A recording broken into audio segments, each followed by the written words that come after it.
Forget that 10-minute startup stuff. We're starting up in 5 minutes now. Let's get to it. Let's play some games. Man, I'm energized today. I am feeling good, looking good, down 12 pounds, everybody. Oh, crushing it. And look what I got over here. It's time. It's time to get back into it. Back into the juice. Not that kind of juice. The kind of juice where you put a whole bunch of celery and stuff like that. Now, I'm going to tell you that I'm not a foodie. I'm not a vegan. I'm not any of those other things. I am a sugarholic, steak and potatoes kind of guy. And I can tell you that I'm getting tired of carrying around all this extra weight because it is just miserable. So it's time to do it again. Now, last time I started working out and taking better care of myself and juicing, I lost 50 pounds over a good period of time. Not in a month. That's a terrible thing. That could be life-threatening. Don't do that.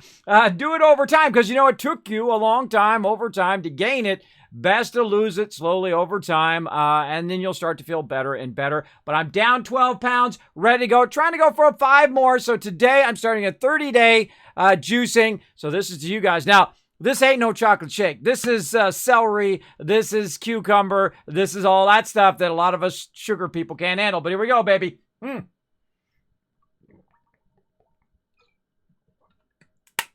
Wow, does that have a kick? Hoo-ah! Hoo-ah! That has a kick to it. It also has kale in there, lemon to sweeten it, and of course some ginger. It's called the Mean Green. It's by an amazing, amazing person who I appreciate. He coined the phrase that really changed my mind about how to take care of myself, how to take care of my health, and that is you're not fat. You're just carrying extra energy that needs to be burned off. That is like looking at it from a positive perspective, and that's how I like to look at it. And guess what? It really did help me. Thinking of it in a positive way and saying, look, I just got to burn some of this, burn this energy off. If I can burn this energy off, maybe I'll lose a little weight, right? And I stopped drinking soda, lost about 10 pounds. Then I said, wow, I'm feeling better, man. I'm going to go to the gym. I'm going to try to burn off some of this extra energy that I got, this extra stored up batteries called fat. That's what it is. Really, that's what it is. Your body's batteries, just in case you go from feast to famine, right? In case you don't have food. That's the way your body's built. Your body's built to collect food, store the food in case you need it later, and then, of course, use it when you don't have food. Now, of course, in today's society, there are still people out there who have a limited amount of food, but there's a lot of us that have an excess amount of food and who are sugarholics like me, who love candy bars and chocolate and M&Ms and all that stuff. And when you start this, by the way, all you see is food ads. That's all you see. I saw a Jack in the Box ad. I saw a McDonald's ad. I had to go buy McDonald's today. I literally right next to where I go to pick up all my mail and stuff that you guys send me or I get from sponsors, right there is a McDonald's.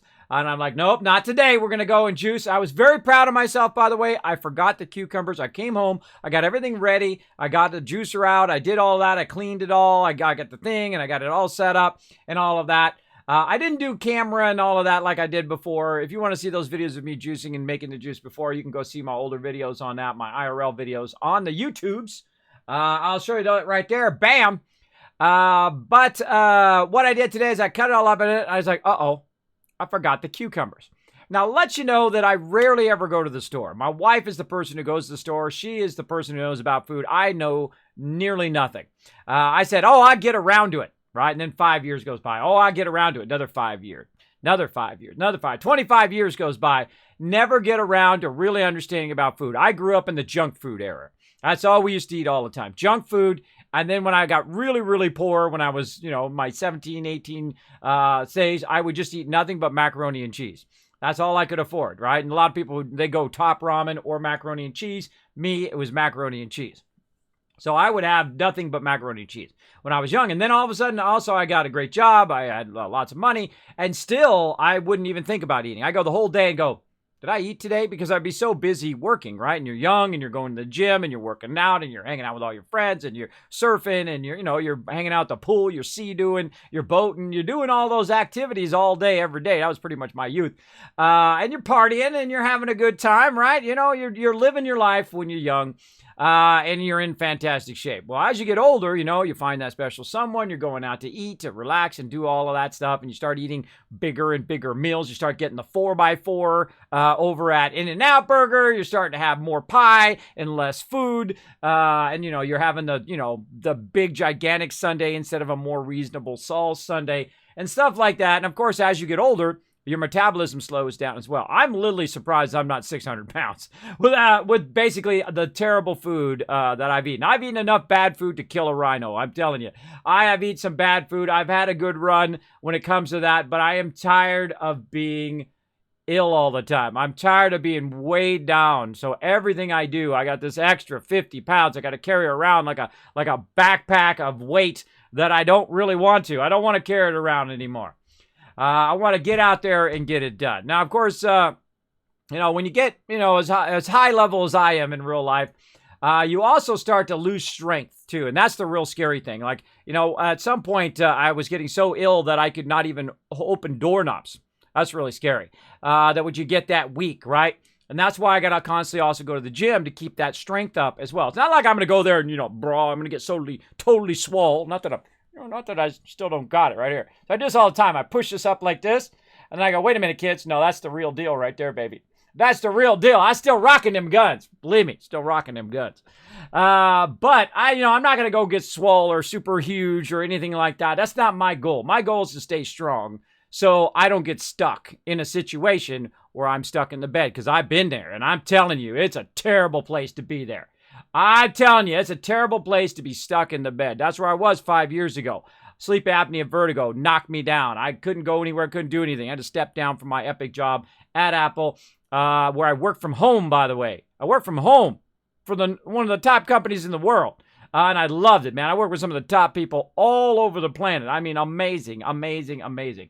To work a whole lifetime to get there and then have to give that up, man. That was a heartbreaker. That was a heartbreaker, but you know what? Here I am, right? Here I am 5 years later. They put me to the task. They put the challenge in front of me and says, Kismet, jump these hurdles if you want to come back from this. And I started jumping, baby. Started jumping those. And one of those things, of course, taking better care of myself and health. And, of course, amazing things start to happen when you go out there and you try. Now, you're going to fail at some things. You're going to succeed at a few others. And they're going to take you, right? I would say you probably fail more than you succeed in life. I would absolutely rate that as what happens. If you're not failing a little bit, then you're not pushing yourself far enough, right? Of course, be safe. Make smart choices. But some of those things that I have been succeeding at, of course, is starting that juice today. I ran all the way over. I was really proud of myself. Ran over there. First, I looked up how to tell whether a cucumber is ripe or not. And then I went over there. It's got to be firm. So you go in there, you check all the cucumbers. Okay, these are the two best ones, right? Boom. Go over there. Went to the self-checkout. Took them. Drove all the way back home again after already running around for a couple hours getting stuff that I'm going to show you. I'm going to unbox right now in a minute. And then I drove all the way back home, prepared that juice, and I make two of them. I make one. It's really only about this much. I've already drinking about half of it. And then I have another one. So I make two of them in a day. And then I drink those juice. And you go on kind of like a juice fast or whatnot. I never suggest dieting. I never suggest going on like a really extreme, thing that's going to, upset your body, because all you're going to do, a lot of people will do is fail. They'll say, oh, well, I had a donut. Now I give up. Right. And then they'll go right back to the way they were. Or like me, when it becomes wintertime, I don't want to go anywhere. I don't like to go out in the cold, so it's really hard for me to go to the gym. I did go to the gym this year, though. Not a lot, but I did go to the gym during wintertime, so I consider that a win as well. So, yeah, went out, grabbed it myself, came back, got the juice going, and then, boom, juicing it today. Juicing it. I'm telling you, man, it really it gives your body a shock, too, because your body's used to all that sugary stuff. So let's get to the cool stuff. Kismet, what cool stuff did you get today? Well, I got some more pins right here for, look at this, 1776, 2076. That's right, it's the Tricentennial Vault Boy. So I got that for the cosplay. Those are like, a couple bucks. And then right here, we got the Nuka-Cola one as well. So I got that one for the cosplay. That's it for the rest of the cosplay there. Over there, but I got something for my mods right down here in this box. Here we go, everybody. Check it out. Huge. Those, by the way, those are non-sponsored. I bought those on Amazon. But here it is, everybody. Oh, my goodness. Wait till you see this. And you're like, Kismet, you sent it back. I know, because I want to tease you guys. I want to tease you. Here, my gosh, it's so big, you can barely even show it on stream. Holy moly. Look at this sucker. Now, what this is this the Vault-Tec Overseer bag. Now, of course, they call me Overseer Kismet, so it's perfect for me. But it's actually not for me. It's for my mods to carry around at TwitchCon. Thank you very much to Bethesda Gear, who did donate these on behalf of my mods and my stream to wear around TwitchCon. Now, you're going to want to get these because I'm telling you, they are bad. Beep. A word I can't say because I'm PG-13.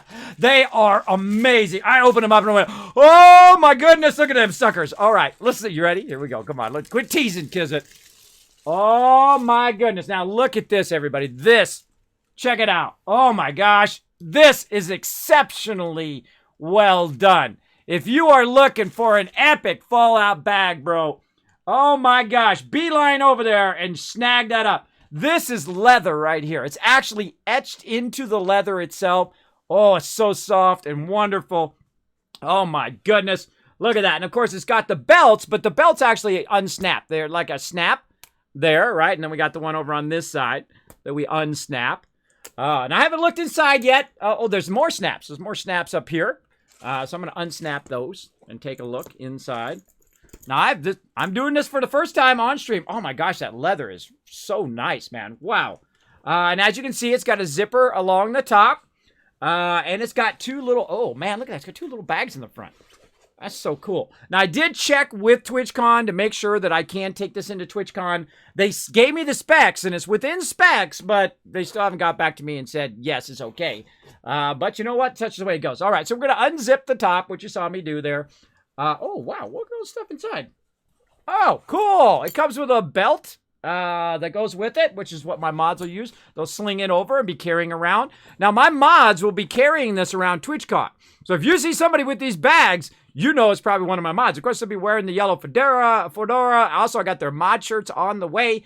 We're going to get that rocking and rolling. You'll see it say Scorched Dragon or Chewy or Nooshki or Wrath of Wall on the back. If we get that thing unlocked, by the way, we're only about 350 away. We are there. We are right there. We're almost done. Now, again, when that 350 is done, right, 356 or whatever it is, when that is done, you won't get your loot drop. That's it. Nobody else will get any. Only the people who donate. So if you want to get those loot right down there, wait till you see the ones I sent out last year, and the ones this year are going to be even cooler. Check that out right down there. Based on what level you donate is what level of cool stuff I'll send to you, including taking t-shirts to TwitchCon, which I got in, which are right over there. I'll be taking those. I'll show those tomorrow on stream. But we'll take those to TwitchCon and get it signed for you by your favorite streamers, even if it's not me. Which I did do for Gaming's Fun. I thought it was the most hilarious thing. He's like, oh, I only want one name, Kismet. I'm like, oh, okay, cool. You want one name? I'm assuming it's me, right? Oh, I'm probably his favorite streamer. He's like, no, I want Lady Devon. I'm like, what the heck? Why not me? I'm like, oh, well, whatever. So I contacted Lady Devon via Twitter, and I said, hey, are you going to be at TwitchCon? And she says, I don't know. So I believe that Lady Devon got to go to TwitchCon because I asked her, and then she went and asked, and then she got to go to TwitchCon, and then I brought the shirt to TwitchCon, and not only did Lady Devon sign it, but everybody at Bethesda signed it. Everybody there went and signed the shirt. I mean, then I was jealous. I wanted the shirt. But we also got a bunch of other loot, which you saw, of course, my Overseer bag and all that cool stuff. But let's get back to this, everybody. Look at this. Oh, my gosh, it is absolutely beautiful. Here on the back, we got the Vault-Tec here. Vault-Tec procedures. Vault-Tec provides all clothing, bedding, and accommodations for residents. Personal belongings must be reviewed and approved by an authorized Vault-Tec hermetics technician before such belongings can be delivered to your reserved quarters within the vault. Man, I love it when they put lore on it. It's got a little lore thing. All vault residents must attend an orientation seminar if you did not attend such a seminar as part of the application process. You must make an appointment with your Vault-Tec representative. And then a whole bunch of trademark stuff. Cool. All right, I'm loving it. All right, let's take a look inside. Hold on, let's get inside. So again, we're unboxing a little bit of this. Don't worry, we'll get into some 76 here in a moment. Oh, it's Velcro. Little Velcro thing there to keep it from flipping open. So let's unvelcro that. Let's look down in there. Look at that, everybody. Woo! Man, that's big. It's a huge area down in there. Oh, there's other little pockets in there, too. There's little sub pockets right here. I don't know if you guys can see those. Right there, there's little sub pockets. Little mini pockets to hold all your Fallout goodies. Oh, and a little pin pocket, too. Oh, I can hold my pin in there. I can hold my pin in there. Check out my cool pin. You ready? This is the best, bro. This is my cool Fallout pin. Here we go. Ready? Boom! Of course, I actually bought one of these and lost it. And I got another one at TwitchCon, so now I got two. I actually wear it in my cosplay while I'm there. So also another epic pin that you can get. Very, very cool. But yeah, it has a little slot for my... I'm going to put it in there right now. Yeah, very nice. Very good slot for my pin. You know what's good in there? I'm going to put it in each of my mods. That'll be for when I sign stuff for peeps. Mods. Remember that. Remember that, mods. Crazy. Make myself a reminder to put a signing pin in there. What do we got in here? Ooh, we got a little free little thing. Don't eat this. So we got a little zipper pocket here at the top. Man, this thing is so big. It is a lot bigger than I thought it was going to be. It's actually beautifully done. I don't know who worked on this, but holy mackerel. This has got to be my favorite item in the entire store. Absolutely. Absolutely. Incredibly well done. And then we zip that up. And then, yeah, that's it. That's it. We've got a whole bunch of pockets in there. Again, I'll open it up so you guys can see deep down in there. Whole bunch of pockets. Oh my gosh, this is different. It's so big, I didn't realize it was going to be this big. Awesome. Awesome, awesome. And of course, it's got some metal rings on the side. Look at this beautiful leather on the side, too. It's got metal rings on the side. Of course, you can do the strap over the top. And I have 4 of them. That's right. 4 of these bags were sent to me. Again, thank you so much to Bethesda and Bethesda Gear for the love. If you want to check that out, of course, go check out the link down below, everybody. It is an affiliate link. It does help the stream. I'll get a penny or something. It doesn't matter. It doesn't matter. What matters is that I hook you up with epic gear. Go click that link down below. Get yourself a bag. This is a win. This is a home run. This is absolutely the best thing they've got in there, without a doubt. And I very rarely say that. I very rarely will say it's an absolute buy, but this is an absolute buy. I think you'll absolutely love it. Oh, it says Overseer at the bottom. Oh, awesome. Look at that. It actually says Overseer right there at the bottom of the bag. Oh, that's cool. Oh, that's a cool touch. Oh, and it's all etched in there too. All right, that's awesome. That is amazing. Now I'm gonna put it back in the bag to keep it from getting, sparkle glitter on it.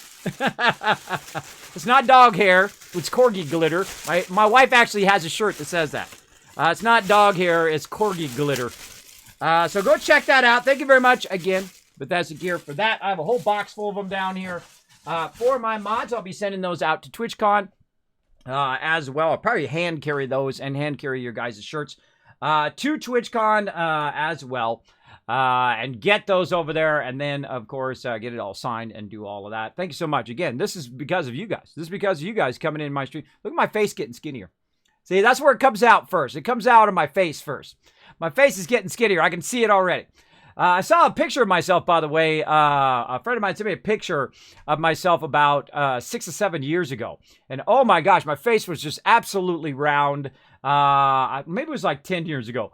My face was round. I was with my kids. They were real little. And man, I was just massively overweight. And just miserable. It's when I had terrible gallbladder pain back then. And then I had my gallbladder out. Never had that pain again. So you're having lots of gallbladder pain. Go see your doctor. You see you can have a lot of issues. Go see those doctors. Find good ones. Remember, doctors are like auto mechanics, as I found out. You got a couple good ones and a lot of bad ones. If the bad ones are telling you something and you don't believe what they're saying, you know what? Go get a second opinion. Go choose another one. Make sure they're in your network, though, so you don't get massively charged like I kept doing. And, I spend so much money on doctors. Oh man, I should get a tax refund. I spend so much, so much on doctors. I'm like partially supporting them, all the years and all the money I spent on doctors. So there we go. Yeah, let's talk about some other stuff, like all you epic people in the chat. Let's go ahead and talk. About my mods. Who's coming in? We got Crazy, of course, coming in, helping me out right now. Later on, we got Rathawal coming in and Gwen. Ooh, we're going to send out Rathawal and Scorch Dragon shirts. Actually, I think I'm going to get new shirts for everybody. Yeah, I think it's going to say, I have Kismet loot, ask me. I have Kismet loot drop, or Kismet loot, ask me. I think I'm going to put that on the back, because you just know everyone's going to be like, hey, you got some loot? I want some free stuff, right? That'll be easy to find. So we'll do some 2019 shirts for my mods. I think it'll be awesome. Awesome. And let's say hello to everybody in the chat as well. Mr. McAuliffe, first one in the chat. Give him 1,000 Kiz caps. Also, we got Buckmiss coming in just when you thought it was safe to come into Kismet's chat. Lurk, doot, doot, doot, doot, doot, doot. Automod. Oh, no. Automod came and tried to get you. Automod tried to get you. Oh, look at this cool shark emotes. Awesome. Thanks for doing those retweets. Who else coming in? Lovely Laffy. Oh, let's also give Buckmist 1,000 and Lovely Laffy 1,000 as well. Thank you so much.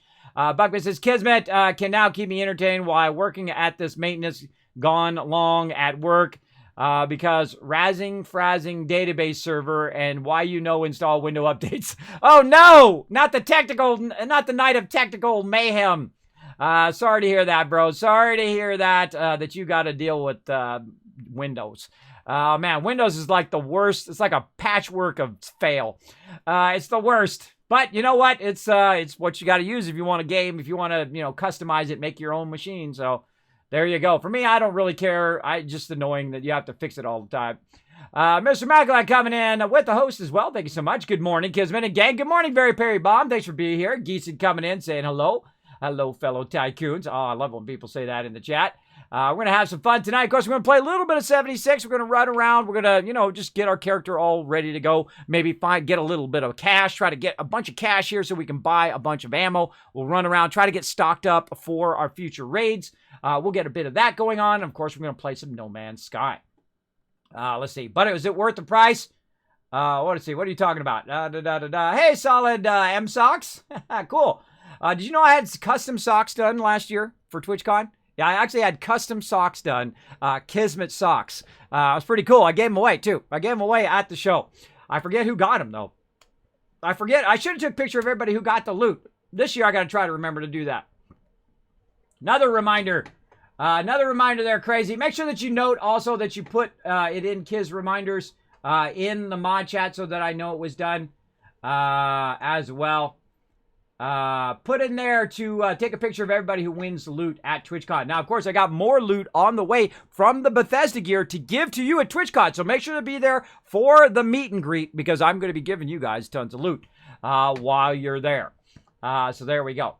Vice Admiral Kismet Star Citizen Patch 3.62 has been released to the Wave 1 PTU. I did see it today, and I was so excited. I responded as well. The Origin 890 jump is now available to all subscribers and concierge backers, along with 5,000 AUEC to play with. Awesome. You know what? I have so much AUCE. I have so much of that. At one point, when they first were testing that, I had like 2.5 million. I had like a lot of that. I don't know why. Because I've been, I was a subscriber for a long time too. Not only was I but I also subscribed to support the project and all of that. But I am a Vice Admiral, I believe. I think actually I might be even more than a Vice Admiral because I do have both that and also the Phoenix in Star Citizen. If you don't know what I'm talking about, I will be doing some Star Citizen potentially tomorrow or Saturday night, which is today now. Saturday night, be doing some Star Citizen. We will go on a tour of the 890 jump. I call it the party boat. It is the guild ship. I have watched a little bit about it. I did watch, because I haven't really been following Star Citizen that long. I've been kind of giving them their space, right? Let them do their thing. Let them go over there and make it great, right? I'm not going to be like, hurry up, hurry up, hurry up, hurry up. I don't want to do that, right? This is the baby. This is the one. This is the dream, right? This is the ultimate game, right? The ultimate space game. And I want them to crush it. I want them to make it the best one ever, right? So I give them lots of space. And it's been, I don't know how many years now. Like, since 2004, I've been, or 2005, right about into 2004, beginning of 2005. Let's see, 5, 7, it's like 4 years ago, 4 or 5 or 6 years. I don't know, maybe even longer. I can't even remember when I bought it. It was a really long time ago when I actually had money. And I dropped $800 on that 890 jump. Yeah, that was some money right there, bro. That was some money, for sure. So yeah, very cool that it's available to everybody. But is it worth the price? It's a luxury super yacht and end-all luxury super yachts. Oh, from what I've seen, they crushed it. They absolutely crushed it. It is amazing. I just kind of skipped through the video and they showed different parts of the ship and whatnot. And they have the thing that I want, right? They knew it. I'm sure they listened to me at some point, or a lot of other orgs like mine, or guilds, they call them organizations over there in Star Citizen, that I wanted an org table, right? That's the first thing I usually build in any game where I can build something, is where we have meetings. I have all the leaders together of the guild. We have meetings and we sit at the big table, and they actually added a big table to the 890 jump as a guild ship. And that's why I bought it. I bought it for the guild. That is what it's for. So I just say, Kismet's all in, baby. I'm all in on this game. And that's the way I do with WoW too. I go, I'm all in. 6 months subbed. Got my name in Classic. Ready to go. I'll be there the second it launches. By the way, that's a good note. WoW Classic launches live 8/26 at 3 p.m. Pacific time, aka 6 p.m. Eastern time. Mark your calendars, because I'm going to be on early. That's right, going to be on early. When that sucker launches, I'm going to be there, and I've been excited to play WoW in like 12 years. I'm super excited. Is that actual canvas bag? It is canvas and leather. Canvas and wonderfully soft leather, too. The high-quality leather as well. Very, very awesome. By the way, I know where you're referencing there. I know you're referencing the Power Armor Edition in its canvas bag, the duffel kerfuffle. I did get the lower end bag, and then they did send me the canvas bag. And you know what I did? I gave it out to some of you. So be watching your loot drops. Be watching your loot drops, because somebody got my canvas bag, and they also got the other bag too, because I sent it to you guys. Why not? Thank you so much for supporting my mods last year. So somebody gonna get that in their loot drop. It's gonna be pretty awesome. I know who it is. I'm not going to tell you, though. I'm not going to tell you. I want to be a surprise. Mark Sterling coming in with the wave. So they did honor. We got to give it to Bethesda. They did honor that they were going to send those canvas bags out, and then they did. So, hey, you got to give them a little points for that. I mean, you can beat them up for not doing it in the first place, but you give them some love for, coming through and saying, you know what, we're going to do it, and then they did it. I like people who say they're going to do something and then deliver on it. There you go. Let's see. But no, I know, huh? I know. Second you update it, Buckminst, that's when it goes awry. Hi, Kismet. Is there a classic guild yet on s.p.e.c.i.a.l? Well, we gotta get going, right? I'm gonna need at least 4 of you to come join me on day 1. Our first mission, and I'm gonna put our mission in Discord. Oh, that's something else I need to write down. Hold on. I'm gonna write that down for tomorrow to put our first goals. First goals. And this is something I do every time we start a new game. First goals in WoW, cash for guild. There we go. So our first goal in WoW Classic is for everybody to go out, gather enough coins so we can start the guild together. And we're going to need at least 4 people on top of me. So that's 5 people to start the guild. And once the guild started, once we charter the guild, hopefully we can do it on day 1. I'm probably just going to be grinding cash to start the guild on day 1. I don't know what the level cap is for making a guild. If you know, you let me know. You let me know. So again, yeah, so check it out a bit, Slippy. And sorry, everybody, for the long intro here. I wanted to do a little bit of unboxing, hang out with you guys. I probably should have been in just talking, but that's okay. We'll get it done. I never know how long this segment's going to go. Oh, look at that. You have an 890 jump emote. Oh, man. You know what? I kind of like the old 890 jump, too. I liked either of them. But the new one is perfect. It is exactly the ship I would have made. If they said, Kismet, what do you want in the 890 jump? I want the table for my org meetings. I want this. I want that. I want the pool. I want the jacuzzi. I want the big kitchen. I want the beautiful skies. And of course, lots of defense. Lots of defense, because that is oh, look, it's a luxury ship. Let's go raid that one, right? That's what that ship is going to be. Now, it'll probably mostly sit at dock. Or sit in the space station and just be kind of like our guild hall, right? Where everybody can come in, hang out there, talk with each other, have a good time. That's really its purpose. I won't be using it as a trading ship usually, but it does have a lot of storage, so I could do that. And we'll get into that. We'll get into that tonight. we'll get into that tonight on Saturday. I'll try to get that all lined up. What I find, by the way, every time you go back to Star Citizen, I suggest to uninstall the entire thing and then reinstall it. Maybe I'll do that after the stream and get that started as well. So remind me at the end of the stream, for those of you still be here at the end of the stream, remind me that I need to do reinstall Star Citizen. I'll uninstall it and reinstall it. My cat loves my West Tech canvas bag, sleeps on it all the time. Haha, Buck Miss, there you go. Got to get some sleep. Good night, Giza. Thanks for being here. I hope you enjoyed that cool unboxing. I did. You know what time it is? It's time to play some games. Let's go.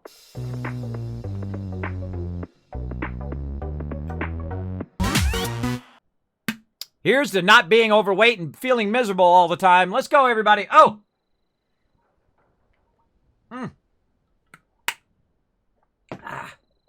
Woo! Got a lot of ginger in it, so it has a bit of a zing to it. What I also like to do, chase it down with some water.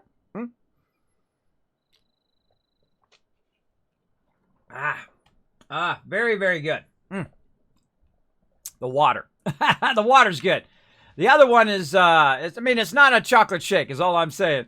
But it is very, very good for you. It is going to help my health over the long run. I am down 12 pounds.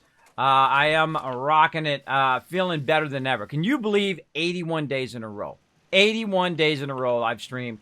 It seems impossible to me now to look back and look at where I am now from where I was. Incredible. Incredibly motivating to keep going. To keep going and get stronger and stronger.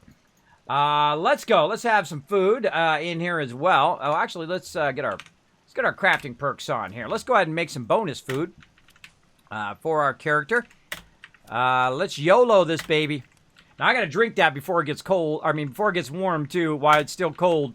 I cannot drink pretty much any warm fluids other than I can stand a bit of tea, which is what I'm going to be drinking. By the way, last year at TwitchCon, I drank a lot of tea every day because my throat was a little dry because I was talking so much. I was streaming live from the show. I was running around. I was talking to everybody. So I started drinking tea on that Friday.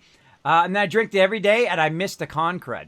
I didn't get sick from TwitchCon because a lot of people do. A lot of people get sick at the convention. I suggest to bring some anti-sickness medicine while you're there. Sometimes it does happen. Doesn't matter which convention you go to. You do get ill. So stay strong, everybody. Stay strong. So we're going to go ahead and go into craftable. Get our water done here. And then into food. Ooh, cranberry cobbler. Ooh, that looks good. Now, the great thing about what I'm doing right here is that I could get double. I could get double going on.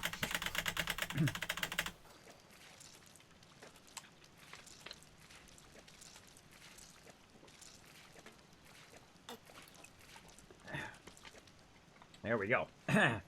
Throat was getting dry there. Getting caught up. There we go. Loot unboxing is always fun. It is. It's a lot of fun. So yeah, I could get double there because of my perk. There it goes. Because of my perk over there, I feel like this is the best perk for crafting in the game right here, the Super Duper. I mean, if you're going to be crafting very early on, boom, you want to go straight for Super Duper. Ammo Smith, and of course, Weapon Artisan allows me to double up on my stuff. Also, I would, very early on, I would go a Scrapper, which I always keep on because I sometimes forget.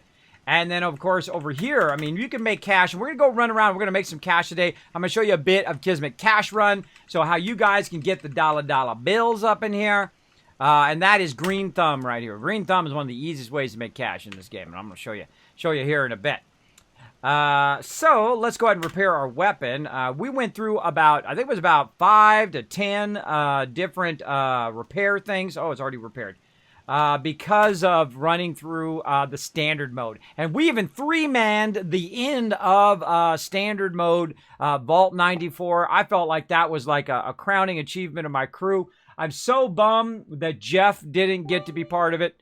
That is a huge bummer. He helped us get to that far and then got disconnected. It was such a bummer. Man, we would have finished it too with Jeff easily. But I mean, we 3-manned it, but I would have liked it better if we did it. Oh, wait a minute. Well, look out. Just a normal guy coming in. What the love?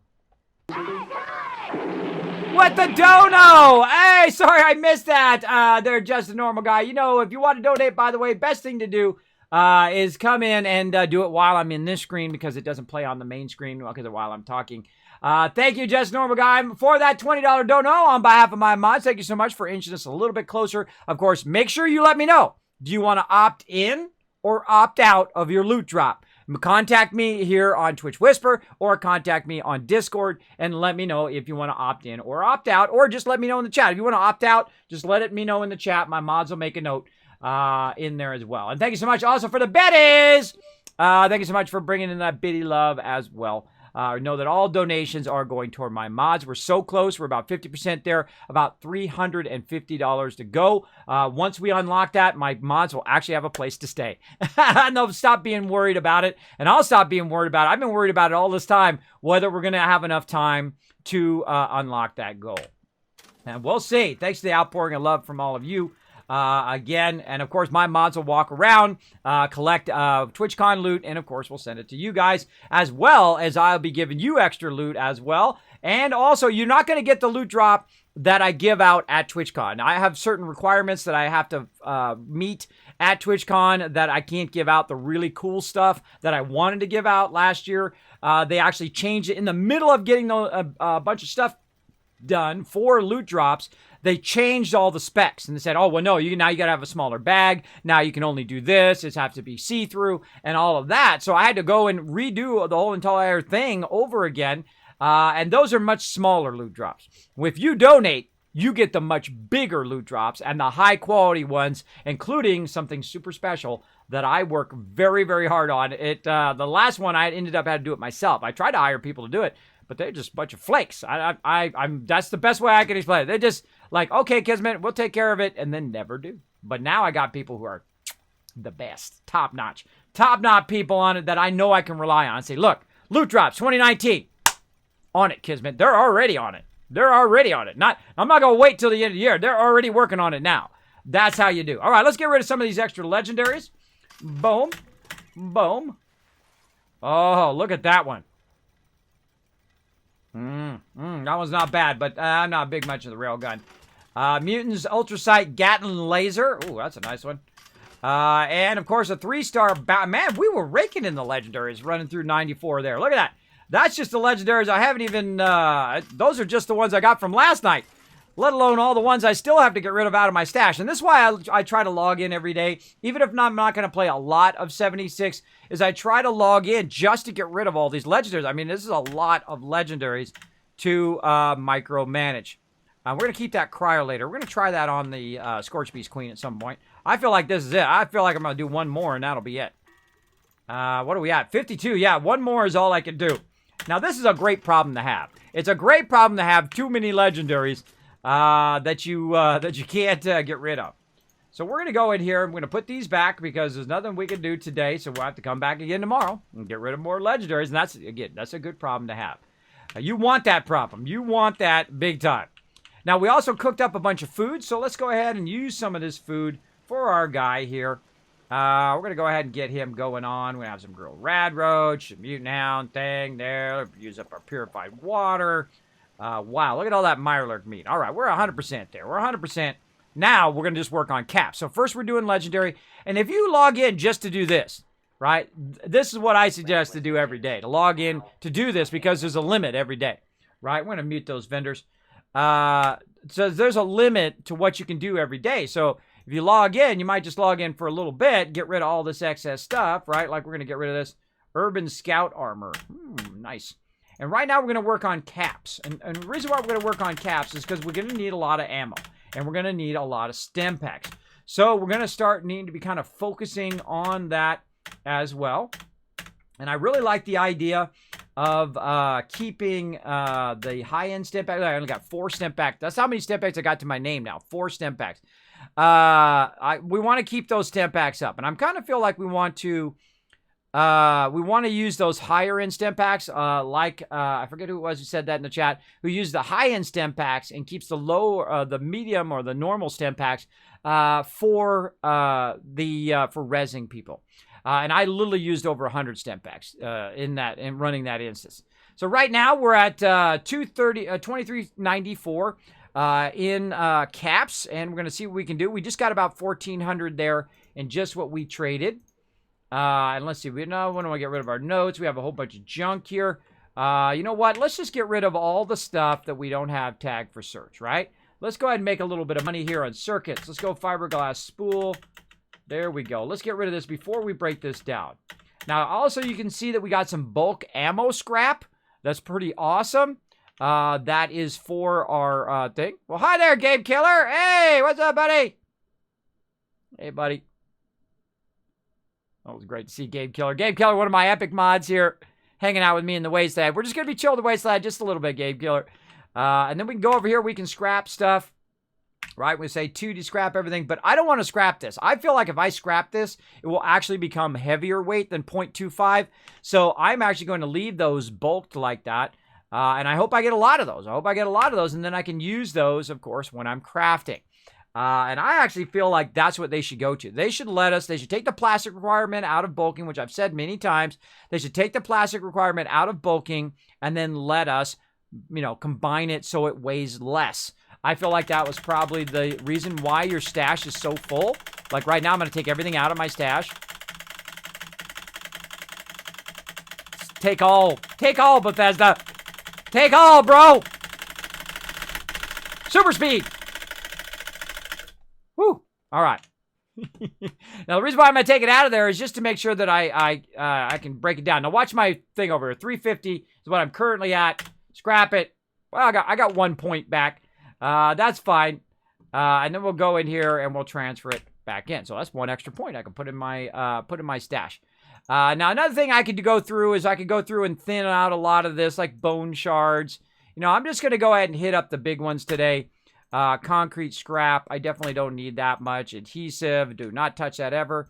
Glass shards. Just take out some of the stuff that's just, the stuff I know I'm not going to need, right? And this is the stuff that builds up, not lead. Gears, keep those. Let's see what else. Raw asbestos, not really using that. Now, a lot of this stuff is used for building, and I'm not really doing a lot of building. So I'm just going to downsize just a little bit. We're not going to spend a lot of time on it today. But again, I'm just going to pull out, just leave a reasonable amount left. Now, look at the steel scrap I've got on me. That is way too much steel scrap. I want to go ahead and bring that way, way down to about 200 there. Wood scrap. Let's bring that down. Let's say about 300. Now, if I need that, I can go and get it. Look at that acid. Holy moly. Get that out of there. Look at that. Now I'm down to 527. That was literally just a massive amount. Now, don't forget, before you drop it, don't forget to go and see if you can sell it to the vendor, which I can. I can sell some of the stuff to the vendor, right? And that's actually a pretty good amount of cash. But we want to also make sure that we craft it first. I did sell some of my resources there, but we want to make sure that we go in and we craft up what we can, right? So we're going to need a lot of shotgun ammo. So let's go ahead and burn up all of this plastic into shotgun ammo. There we go. Now, again, you see what I'm always running out of. I'm always running out of plastic, and I should really be working very, very heavy on collecting plastic all the time.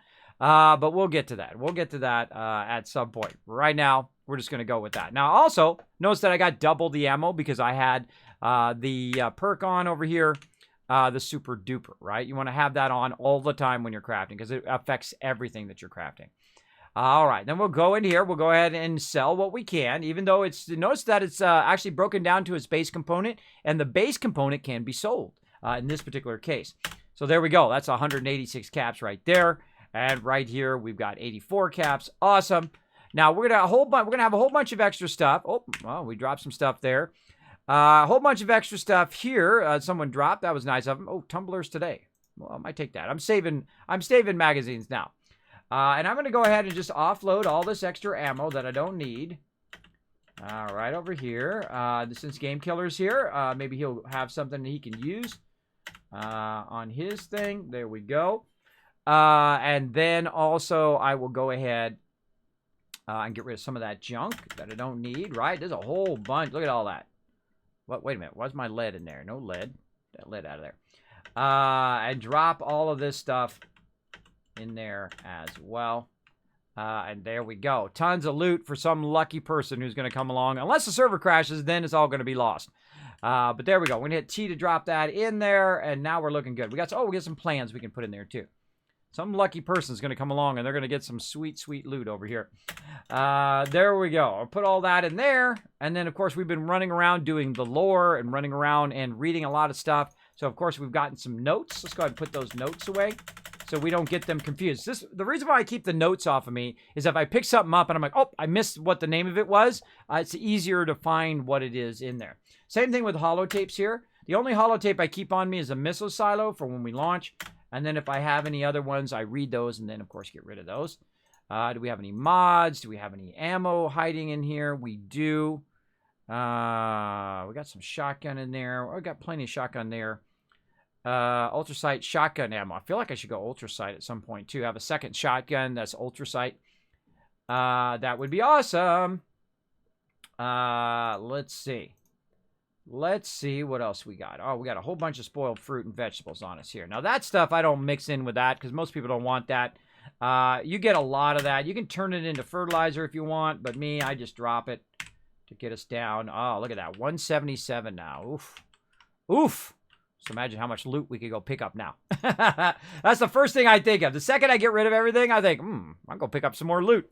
Now, I'm saving a lot of the bobbleheads. I'm saving a lot of the magazines now because we now have the ability to display those things, right? To show them off.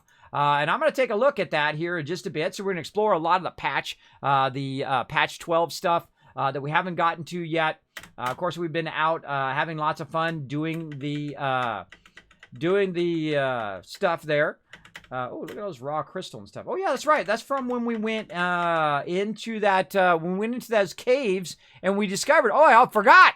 We discovered that over here, spoilers, we discovered that over here, right here, the Lucky Hole mine is actually a lead mine. You can go in there and get crystal and lead out of there. Very, very nice. Very, very nice. And again, there we go. Loot unboxing is awesome. Take all indeed. I'm torn the idea of take all in this game, Kismet. On one hand, it makes a lot easier sometimes. On the other hand, how many times have we been sorting in Fallout 4 and actually hit take all and ended up cripply overburdened? One of the things that I do, I use the take all function, is I say take all, and then I go right to my junk and I go store all. Right? That's the first thing I do. I would like an individual take all, meaning a take all in that category. So when you say take all, it just takes all the junk. It doesn't take your notes and your holotapes and all that other stuff and take that out of there. Because in Fallout 4, which you guys might have forgotten, right, which I consider one of the greatest things ever, is the fact you can have separate storages. Remember that? Remember when you didn't have just one gigantic stash, that you could have separate storages? So you could put all your notes and all your other stuff in a separate storage, and then have all your junk and your regular gear in your main storage, and then take all, right? Take all of it out of there. Cave Killer's trying to get my attention. Take it all out of there. And then you could micromanage it and then put it back in again, right? I feel like that was a much better system where you had multiple storages that were not linked together. This way I could put all the notes and all the other stuff that I'm not going to touch for a very long time, or I call keepsakes, right? Things that say, oh, look, I've been here and I've been there and I've been there and I got my, my pistol from I'm not going to spoil it.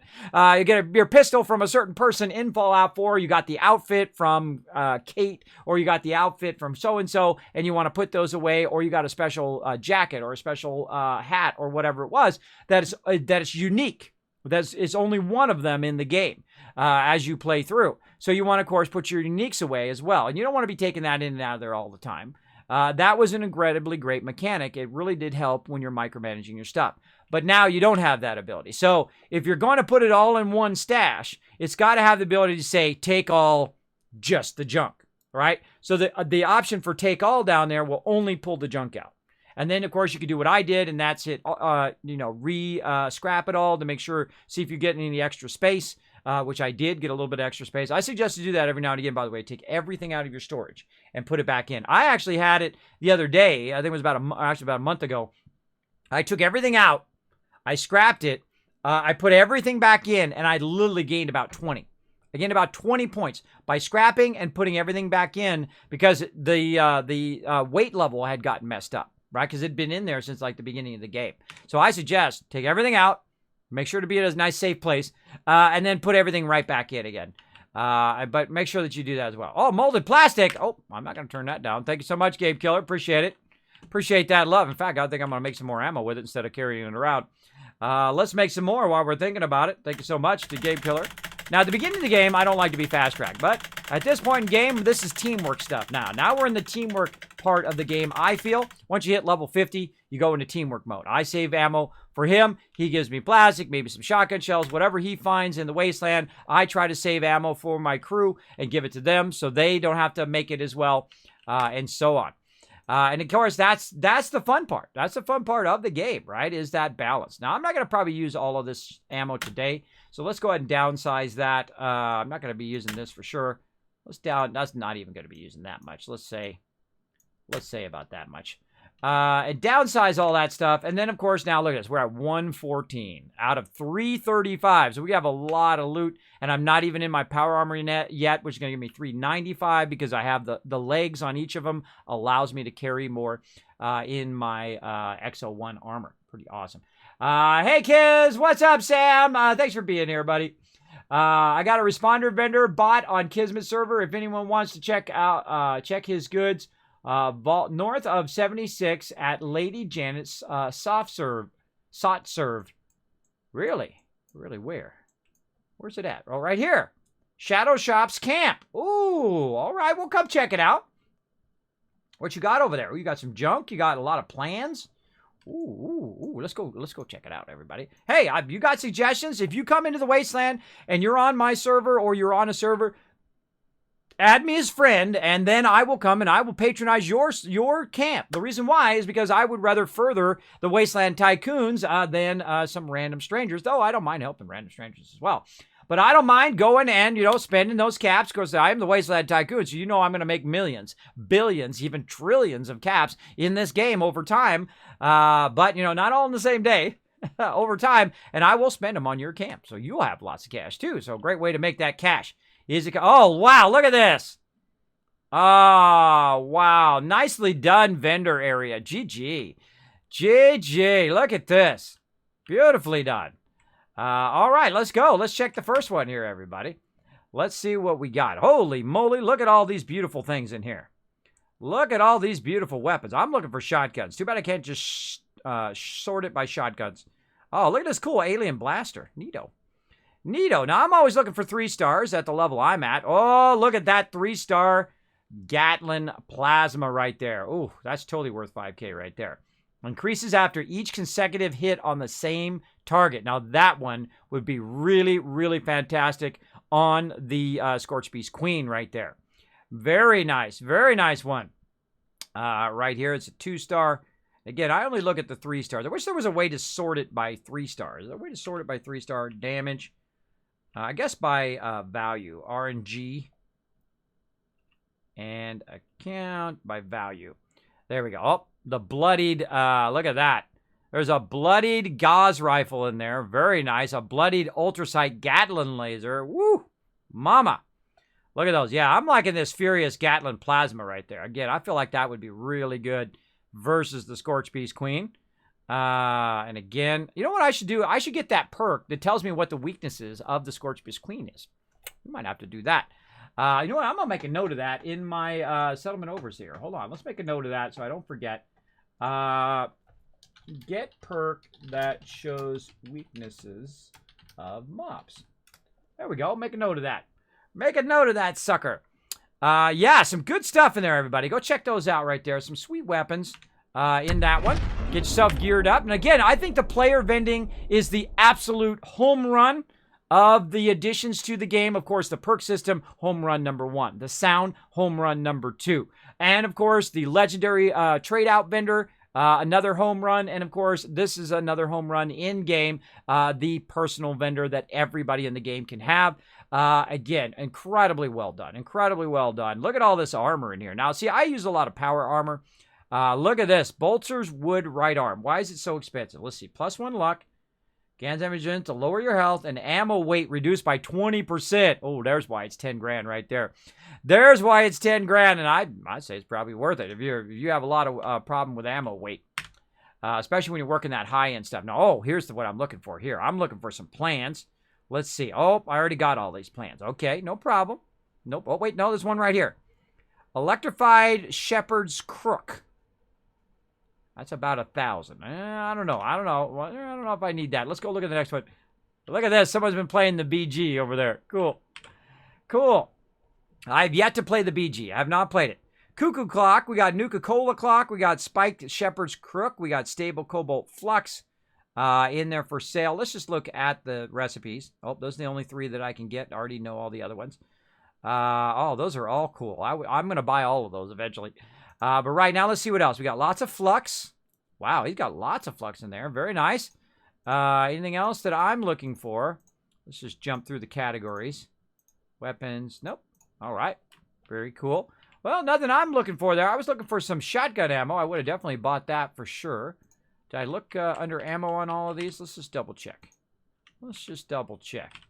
So again, everybody, make sure to go out there. If you have the opportunity to buy stuff, make sure to help out Wasteland Tycoons. This is something I've always done in the guild, by the way. Something we'll do in WoW as well. If you get an epic drop, always consider to give it to guild members first, because it builds up the guild, right? And give them a discount too, because you know next time when they get an awesome drop, maybe you'll be looking for it, and then they'll hook you up. And I can tell you, that's how we got geared up faster than anybody in WoW, also in Lord of the Rings Online, also back in Lineage days, 16 years ago. That's also how we did it, and we were one of the best geared guilds in anywhere, because we kept it within the guild, and we would just say, hey, who's looking for this? Oh, I'm looking for that. Oh, okay, here you go. Here's a little discount. So if you find something in the future, make sure to hook me up. And man, it works beautifully. It works absolutely fantastically to get each other geared up. So always be thinking about each other as well.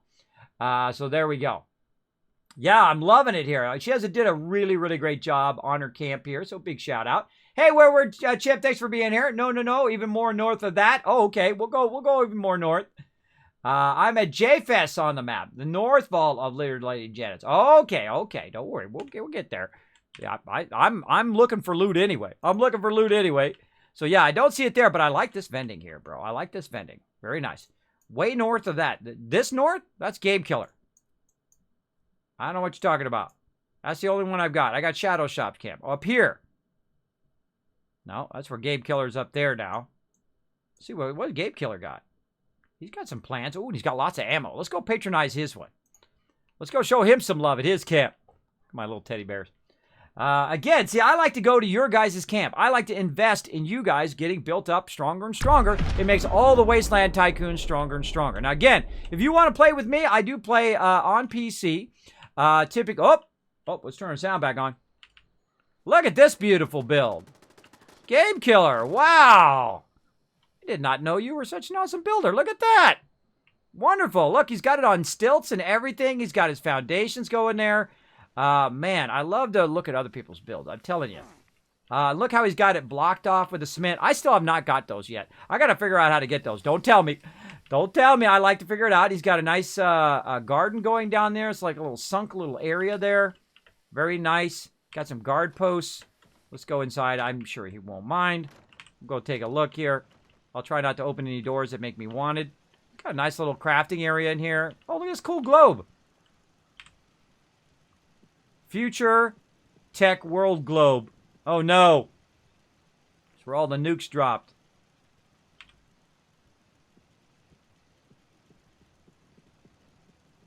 That's messed up. It's awesome and messed up at the same time. So, yeah. Oh, be kind. Close doors. Be kind. Close doors there, everybody. Let's go up here on the roof. Oh, the Kismet box around the outside. And that's why those mobs got annihilated. Rocking the Kismet box. Very nice. Got a nice fusion up here running, doing his thing. Look at those power run. He's got lights shining down there. A couple lights shining in different directions there. Very nicely done. Again, let's get that bird's eye, that purified water. Got some dead people down there in this purified water. That might taint your purified water. Let's try to jump down. Whoop. Who are these dead peeps? Oh, there's a mod in there. You know, this is his camp. I'm not going to steal that mod. But, hey, look at this. Got dead people in here. You know what that reminds me of? Reminds me of the Great Green Jewel, right? Where you have to do that quest and go in and take all the stuff out of where his purified water is. That kid at Diamond City. Yeah. All right. Let's see what he's got. Let's see what he's got. And again, patronize those awesome stuff. Gauze rifle. Very nice. I'll come back for that. Right now, I'm just saving up for ammo.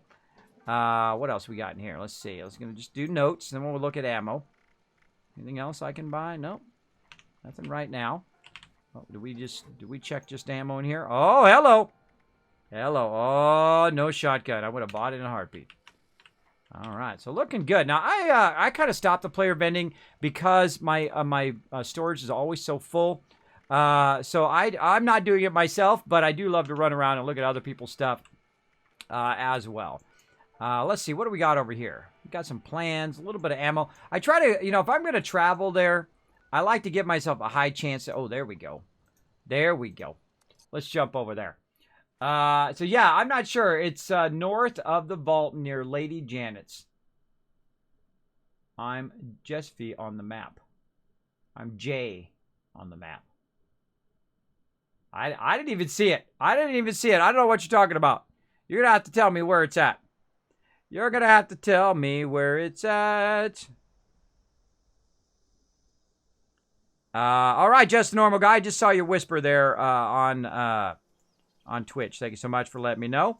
I will add your name in there. Also, let's go over here. Okay, look at these nice barricades. So jelly. Oh, look at this. Somebody been doing the BR mode. Wow, he got a big one. Holy moly. He got the gigantic statue from 51. See, I don't need to fight to be the Overseer. I already am the Overseer. Overseer of Vault 45. I don't need to fight other people to be the Overseer. That's what's so great about being me. Great about being the Wasteland Tycoon. Let's see. Any shotgun ammo? No shotgun ammo. Man, I would have bought you out of shotgun ammo right now. Too bad. Too bad. What else has he got in here? Let's just look at overall what he's got. Oh, that's just ammo. Let's see what we got in here. Let's see. Let's check those plans. Any shotgun? No? All right. Let's just look. We got a Berserker sword. I think I got one of those as a drop at some point. Receivers. All right. And then let's check over here. Check that ammo first. Nope. What do we got? Holy moly. Look at this stuff. You got a bloodied M79 grenade launcher. That's pretty nice.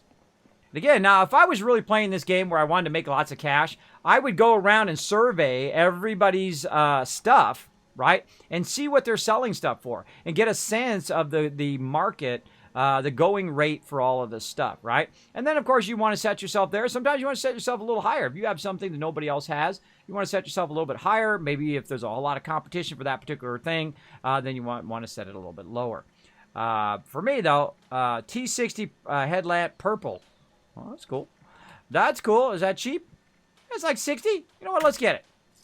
Let's go ahead and get it for no reason. I'm never going to use it, but I'm a collector. I like to get stuff just because. Just because. Oh wait, that was a mod, not a. I thought it was a pattern. Oh well, we'll end up scrapping that then. Oh well, it was 60 caps. No big deal. No big deal. We just made about I don't even know how much today. Just 1,000 just getting started. Look at this. Oh, he's got a Deathclaw in here. Yeah, I love. See, people take great pride in their builds. I always love to see that. Hello, Jolly Amoeba. Hey, this is what they underestimated about Fallout, about people who play Fallout. They're the greatest peeps. I'm telling you, they are the greatest peeps. They just help each other out. They go around, they say hi, say, oh, great to see you, much love, that kind of stuff. It wasn't like a free-for-all, everybody kill each other thing that they thought it was going to be. No, that's not Fallout. Fallout is you're the lone wanderer and you're going to save. You're trying to win the hearts and minds of people. You can't win the hearts and minds of people if you're shooting them in the back all the time. I don't know why I got my power armor out. That's not how it goes. That's not the whole premise of it. Oh, wow. Look at this guy with ammo over here. Oh, there's Jay's camp over there. That's not north of, by the way, that's not north of 76. Did you say it was north or did you say it was another direction? Yeah, you say north of Vault 76. That's not north. That is east. This is 76. This is north. This is east. But okay, I got it. You're over here. You're over here at the West Tech Center. All right, Jay, we're going to check out your stuff. Let's go, bro. Let's go. Why does it always teleport me in a weird spot? It always puts me in the weirdest spots when I teleport to people's camps. Why doesn't it put me at the camp? Why does it put me off to the side? Because in Fallout 4, okay, I guess I am going to need my jetpack. All right, jetpack time. Maybe my brain knew it before I knew it. See, that's why I call me Kismet. I already was getting the thing out ahead of time. Such a great energy you got, kids. This is natural.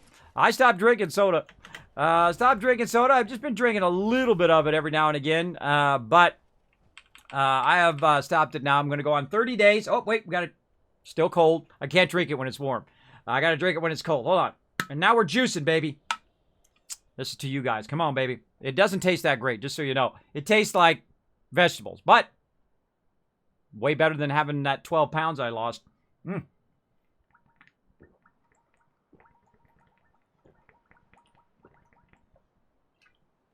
Boom.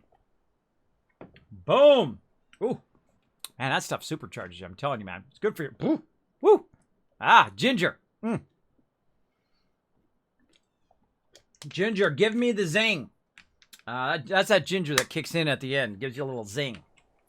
All right. This is the camp. What's up, Jay? Come on, bro. I like this basic camp, though. I build this all the time. This kind of basic camp where you don't have, you can just jump in and you can do what you got to do. All right, where's that ammo? Oh, no ammo. All right, what do we got? Nothing? Bolstered, right? It's got some cool stuff in there. Got a straight jacket and sheep squatch and whatnot. Man, you got lots of ammo, though. Look at that 5mm. I bet you're making the bank on that 5mm. I bet you're making serious cashola. Furious Hardened Handmade. Ooh. Ooh, that's not a bad weapon there either. Yeah, damage increased after each consecutive hit on target. See, that's a great one for a Gatling laser. That's a great one for, machine gun, that kind of stuff. Anything that does a high rate of fire is building up that damage more and more and more over time. I feel like that's the way to go. Hey, what's up, bro? Big JP! Hey, bro. Hey, dude. What's up, Big JP? All right.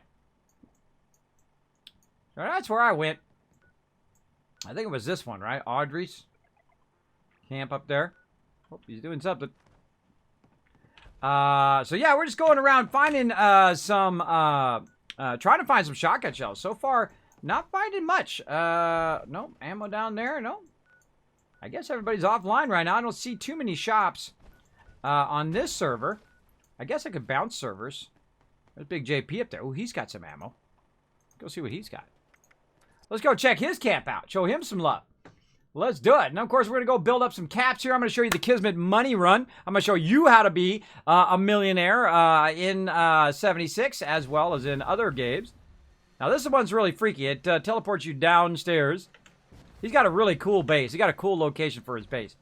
It'll teleport you downstairs, and you kind of walk upstairs here. Up here and out here. Very cool. We got lots of cool statues. Let's go see what he's got. All right, checking out that vending. First, check the notes. What's he got? Ooh, look at this melee. Oh, 2 3-star melee weapons. Oh, he sent me an invite. I'm only going to be on for just a little bit longer there, Big JP. Just for a little bit longer. I'm just kind of running around looking for loot, trying to get geared up for our raids. We're going to try to do our raid again, maybe Saturday night. We'll see. We'll see how it goes. No shotgun ammo. See, I'm trying to spend money with my crew. I'm trying to spend money on all you peeps. So yeah, he said he was up here. I think it was Audrey's camp. Is that what he said? I'm still trying to find his camp that you said you were at.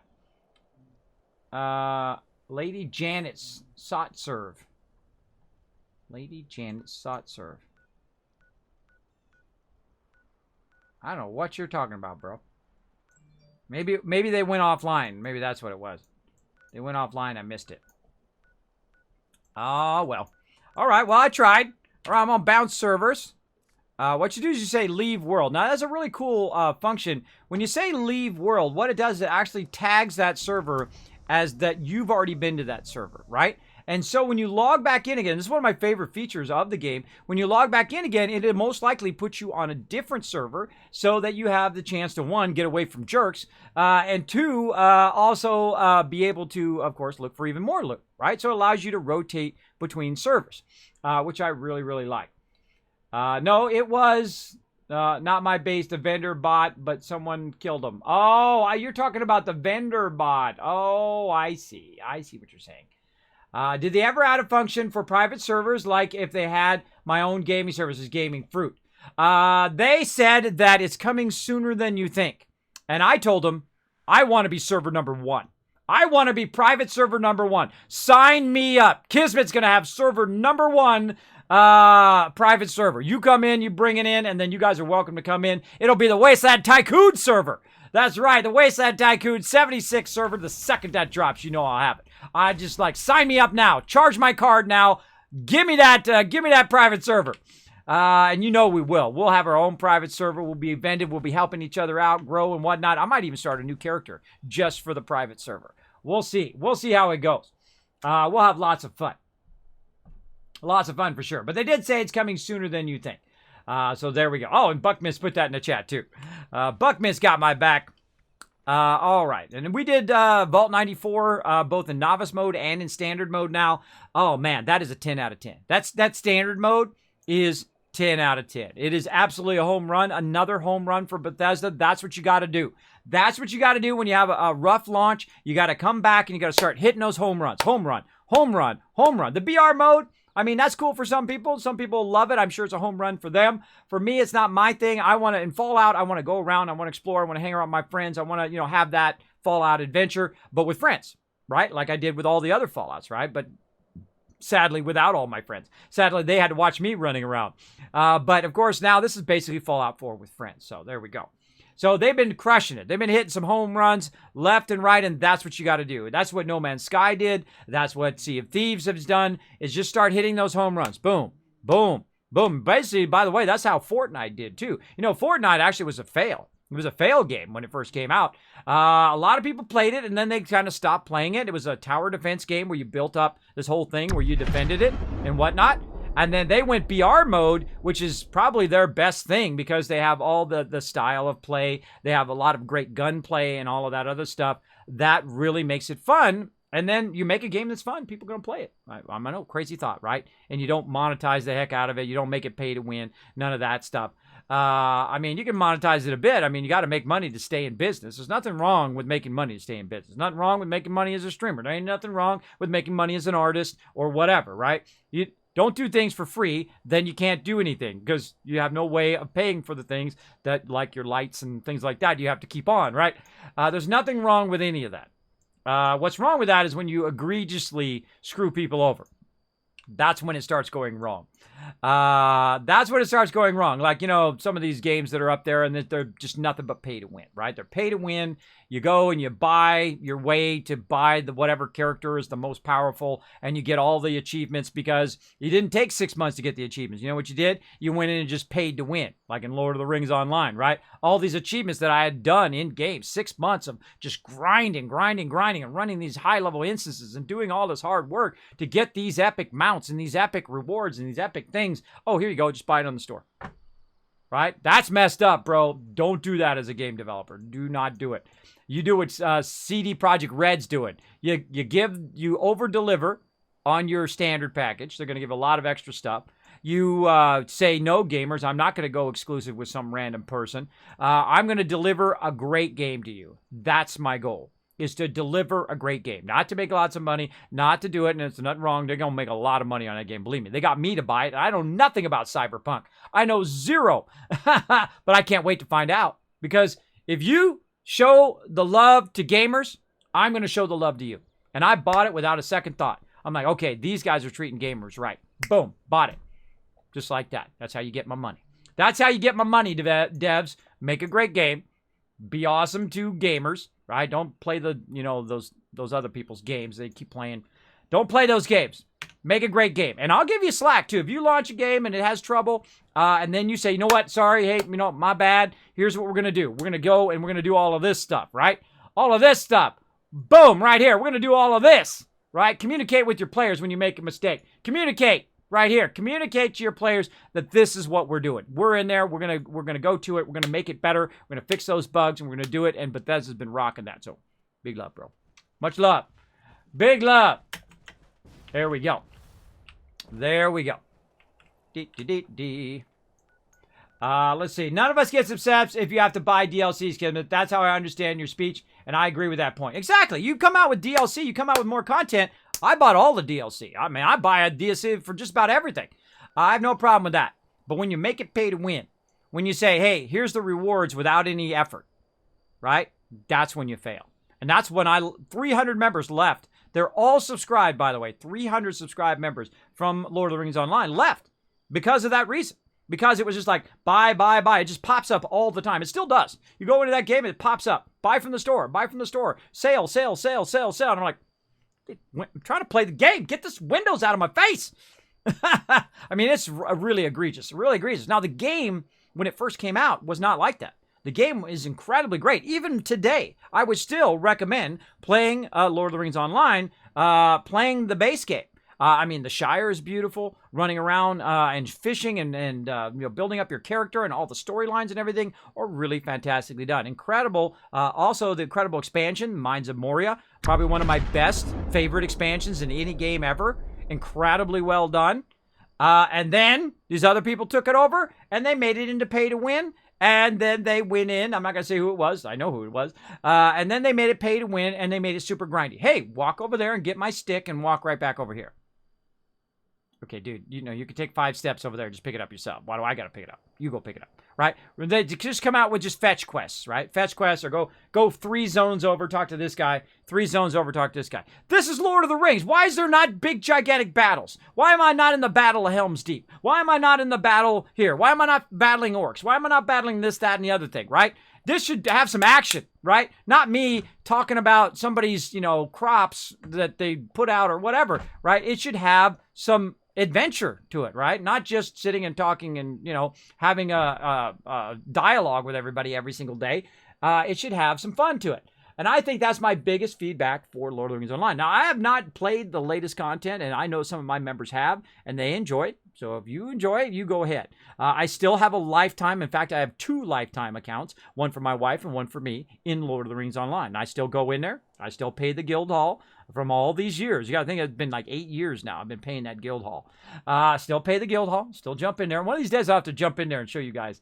It's been a while. I just jump in, pay the guild hall. I say hi to anybody who's in there, and then I usually jump out because it's just buy in my face. And it just doesn't have that adventure that the original game has. The original game is truly exceptionally great. Done with people with love who really love the lore of Lord of the Rings. And then, once it was taken over, it was just like, how do we make money? Right? That's you can tell the difference. A lot of you know what I'm talking about, right? When a game shifts like that, okay, we're going to turn this into a moneymaker and not what is the cheapest way to make more money, basically. So there you go.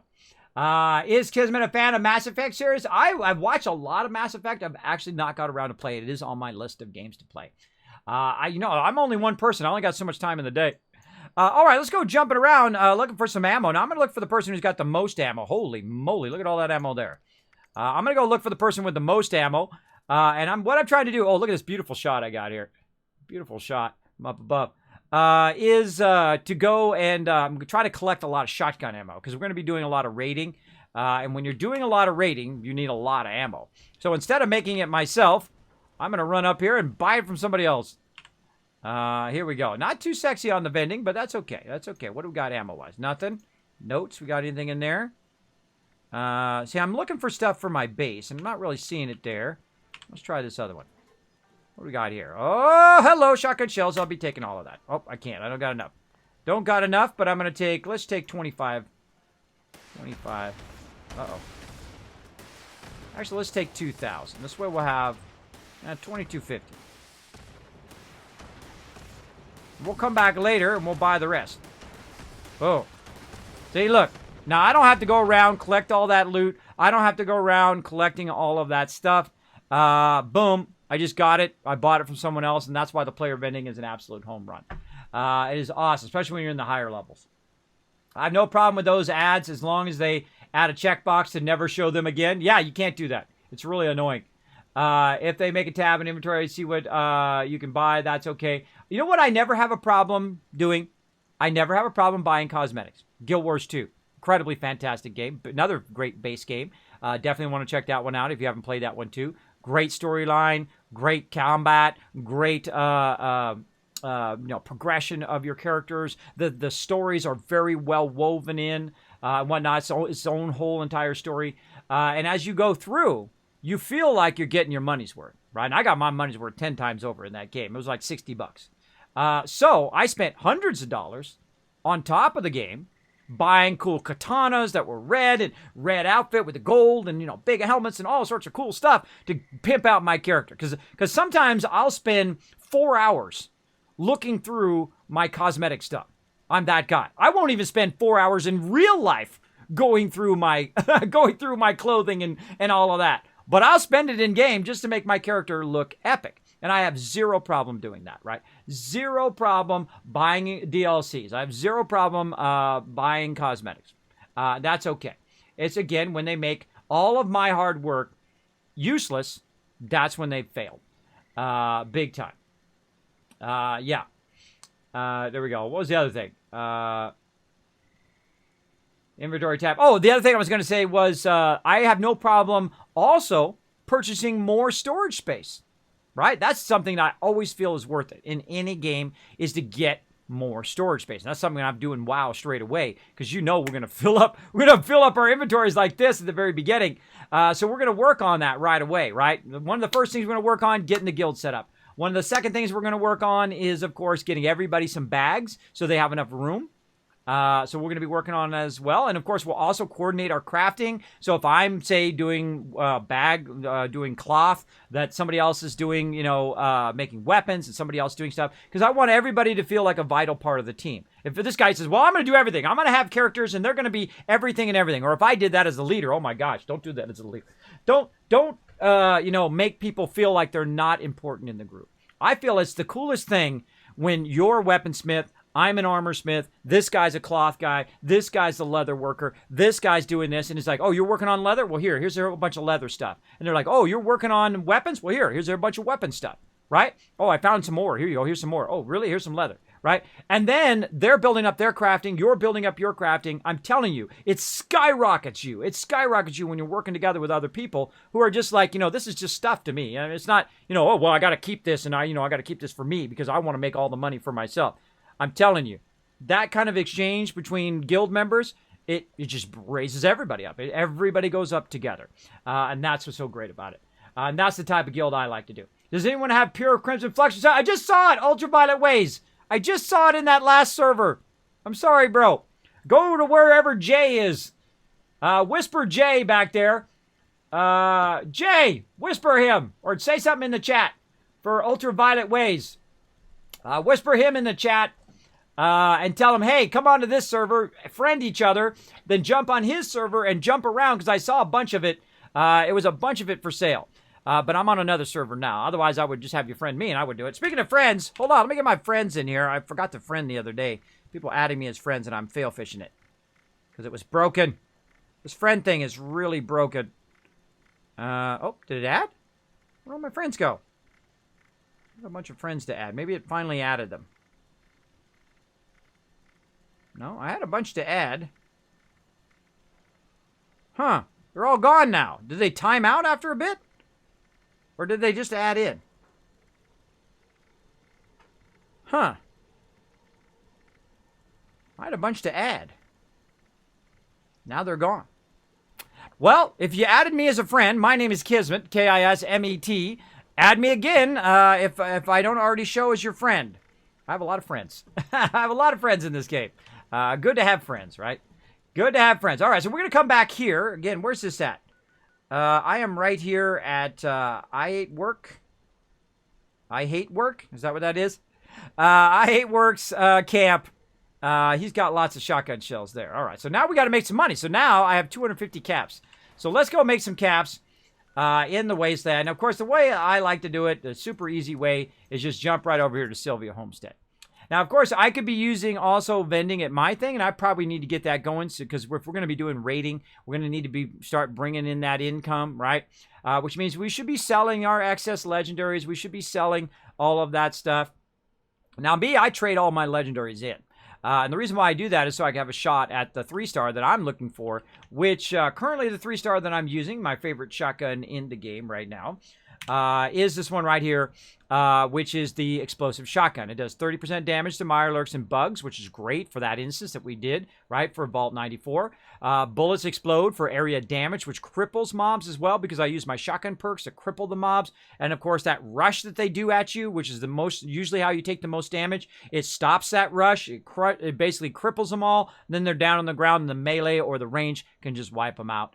Which is awesome. And then also it's 90% reduced weight. So it literally weighs 1.26. Look at this. 1.26 for a shotgun. That's pretty sweet, bro. And you can see how I've got it spec'd over here on the side if you're wondering how I have it spec'd. Hardened receiver for that extra high level damage. True long barrel so that I am so that I can shoot a little bit further away. A line stock and swift magazine, of course, I can reload faster as well as I have better aiming, especially when I'm doing hip firing. And then muzzle brake, of course, more damage. And the reflex sight here, I don't like to use the scope because when you're fighting close up, which is mostly what you do with the shotgun, you don't want to scope. You want a combat rifle, right? Instead of a combat shotgun, a combat rifle. That's what you want to have a snipe on. Or if you're like me and you got one of these suckers, where you can go ahead and look down the pipe here, then you can snipe peeps from real far away. Hold your breath. Who's your daddy? Then snipe their head, clean off their head. Snipe their head, clean off their shoulders. Whatever. You know what I mean. Fill in the blanks. Fill in the blanks, everybody. All right, so there we go. So we got a bit of that. So let's go out here. Let's make some cash. Now, I don't need to be in my power armor. It's just going to burn my fusion cores, which I also need to save those up. We need to collect a bunch of those. So here we go. We're going to go on the Kismet cash run. Now, it doesn't matter what level you are. Why no drum magazine, Kismet? Because it only gives me 2 more bullets. You want to see how fast my gun goes? Watch this. That's as fast as it reloads. It goes fast, bro. I can get 10 more bullets in the time in which I get those 2 more bullets, and then slow redraw, and then slow. I can get 10, 20 bullets much faster over time because I do a lot of shooting with the shotgun. And what I do is also stack on top of that my shotgun scatter shot right here, which is going to give me 30% faster redraw. Now, sometimes it gets messed up when you're in the middle reloading, like in the middle of your clip, right? I always reload after every encounter. And the reason why is because that 1 extra bullet could make the difference, right? And I've tried the drum before, but what I like is I like the faster reload. I feel that scatter shot is great. Also, shotguns weigh 90% less. So I've already got 90% less on my current shotgun, and then 90% less again. So that's like double 90 less, right? And then, of course, this also reloads 30% faster, as well as I have other perks. I have other perks in here that help me out. Where's my other perks at? Down here. Other perks that cripple them, which actually I could probably turn all my crafting perks off right now. Let's turn all our crafting perks off. Oops. And get our gunsmith back on. Oh, wrong gunsmith. Get our gunsmith back on. Our level 5 gunsmith. There we go. And let's go ahead and get all of our collecting things back on. We'll get our pharma in there. What do we got? Can do. Don't really need good with salt right now. Woodchucker there. Green thumb we got going. Let's not get that one. Let's get this one. There we go. Clicked up just a second too late. And let's see. Charisma. See, I don't need any of this stuff when I'm running around. Right? When I'm solo wandering, just collecting loot like I'm doing today, I'm just going to go ahead and utilize... where's my Lone Wander at? There it is. Utilize my Lone Wander. Lone Wander is one of the greatest perks in any Fallout. I'm telling you. When you're just running around by yourself. Spiritual Healer out of there. Get that Lone Wander in there. Magnetic Personality. Don't need it. Injector. Don't need it. Get our Hard Bargain in there. So we should have had that on earlier when we were selling and buying stuff. That would have been smarter, but I forget sometimes. And if you forget, that's okay. We'll make lots of cash anyway. What else can we put on here? Travel Agent, which is going to save us some cash moving around. Let's see. And I think that's about good. Right? And then let's find that shotgun perk. that actually cripples them. I believe actually it's over here. Enforcer, there it is. Enforcer, which you gain 15% stagger chance and 30% chance to cripple a limb. Now, I've got a shotgun. So when I'm shooting that shotgun, it's blasting a whole bunch of bullets out at the same time. So when you're shooting a shotgun, you have a huge chance of crippling stuff, especially when you're running like the White Spring, right? And you got all these ghouls coming out, and they're all chasing you, and they're radiated ghouls. I'm just like, boom, boom, boom, boom, boom, and they're all laying on the ground. And I'm like, okay, everybody, go ahead and get a hit on so everybody gets the loot. And then even random strangers, not just my crew. And sometimes we have half or more than half of the server running us with a White Spring, and everybody's getting 40 to 70 legendaries, just running around collecting that massive tons of loot until they nerfed it. They recently nerfed the White Spring, so watch out if you're going to spend a lot of time doing that. We spent about 3 hours doing it before, and it is massively nerfed. You cannot get that many legendaries anymore, which is a huge bummer, because then it just makes it useless to go there, which is a bummer. I thought they should have left it in the game. But, hey, that's the way it goes, right? That's the way it goes. So there we go. So I want to keep my scrapper on always. I don't want to take that out. The hacker, we can take that out. And again, what else can we do here? Let's see. Power user. So when I am using my power armor, I'm good. Really nothing else in there. And again, here on Enforcer. What do we feel like using today? Maybe Marathoner? Yeah, let's use Marathoner today. I haven't used that in a long time. Oh, got to take my Action Boy off, though. Well, let's just use level 1 Marathoner. We need to get a level 2 Marathoner. And then it will perfectly work in there with that, right? So you want to find... And eventually you want to have multiple cards of different levels, I find, to do different things as well. Take 40% less damage for falling. We got 3 of those. Let's see. Evasive. We can't put 2 Action Boys on, which is a bummer. Sneak through Hiker. Yeah, let's do through Hiker. It's going to weigh less. There's a lot of way less perks in the game that I feel are super, super useful.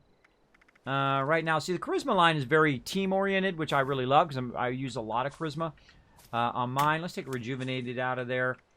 Let's see. Hunger and Thirst grow less. We got any perks? Not really seeing anything. No, you know what? We'll put our slow metabolizer back on. These are my 3 favorite endurance perks. Lead Belly, absolutely. Survival, #1 perk. Aqua Boy, less radiation, can breathe underwater, or no radiation, can breathe underwater. And slow metabolizer, which slows down your hunger. I find that your hunger is typically the thing you're always micromanaging. And of course, Green Thumb, we have for double the plants. So we're going to go over here, and we're going to just start picking up some plants, right? And we're going to make about 300-400 caps. Just basically by walking around and grabbing... Oh, I got to watch out. I got to watch out for my my weapon, because it will blast back at me. So I'll get my melee weapon on today. And again, everything I'm picking up, I'm going to get double. Now, in this particular location, if you missed it earlier, this is where I start my cash run. You could start this at level 1. You could literally come out of the vault, and this is what I would do if I start a new character. I would come out of the vault, I'd work my way down, and I go straight here. The reason why is it allowed me to build up caps very, very quickly with just that 1 perk. And I could get that perk right at the very beginning of the game when I level up and come out very early, probably level 2, 3, or whatever, and then start to pick this up. Now, every time I pick one of these up, I'm actually picking up 2 instead of 1, right? And there's about 50 of them here. So you do the math, 50 times 2, that's basically 100 caps just sitting right here. I also like to do it in third person. Makes it much easier. Now, if anybody gets rowdy, I'm going to have to kill them all, because when you shoot at me, watch out, I shoot back. And I feel like the adventure mode, they should remove all PvP. All PvP from the game. They can't destroy your thing. Now, when I get a private server, that's the first thing I'm doing. I'm removing all PvP from the game, if it will let me. Because I feel like what they should have done is very heavily focus on the adventure mode. I think they underestimated the willingness for people to want to shoot each other or be ganked by random jerks. Even though they put a lot of anti-ganking technology in there, and they spent a lot of time thinking about it and a lot of effort into reducing that ganking, it's still... People still find a way to be jerks. That's the problem in life, right? They still find a way to be a jerk and come in and ruin your gameplay. I don't want to have people killing me when I'm running around picking up flowers, right?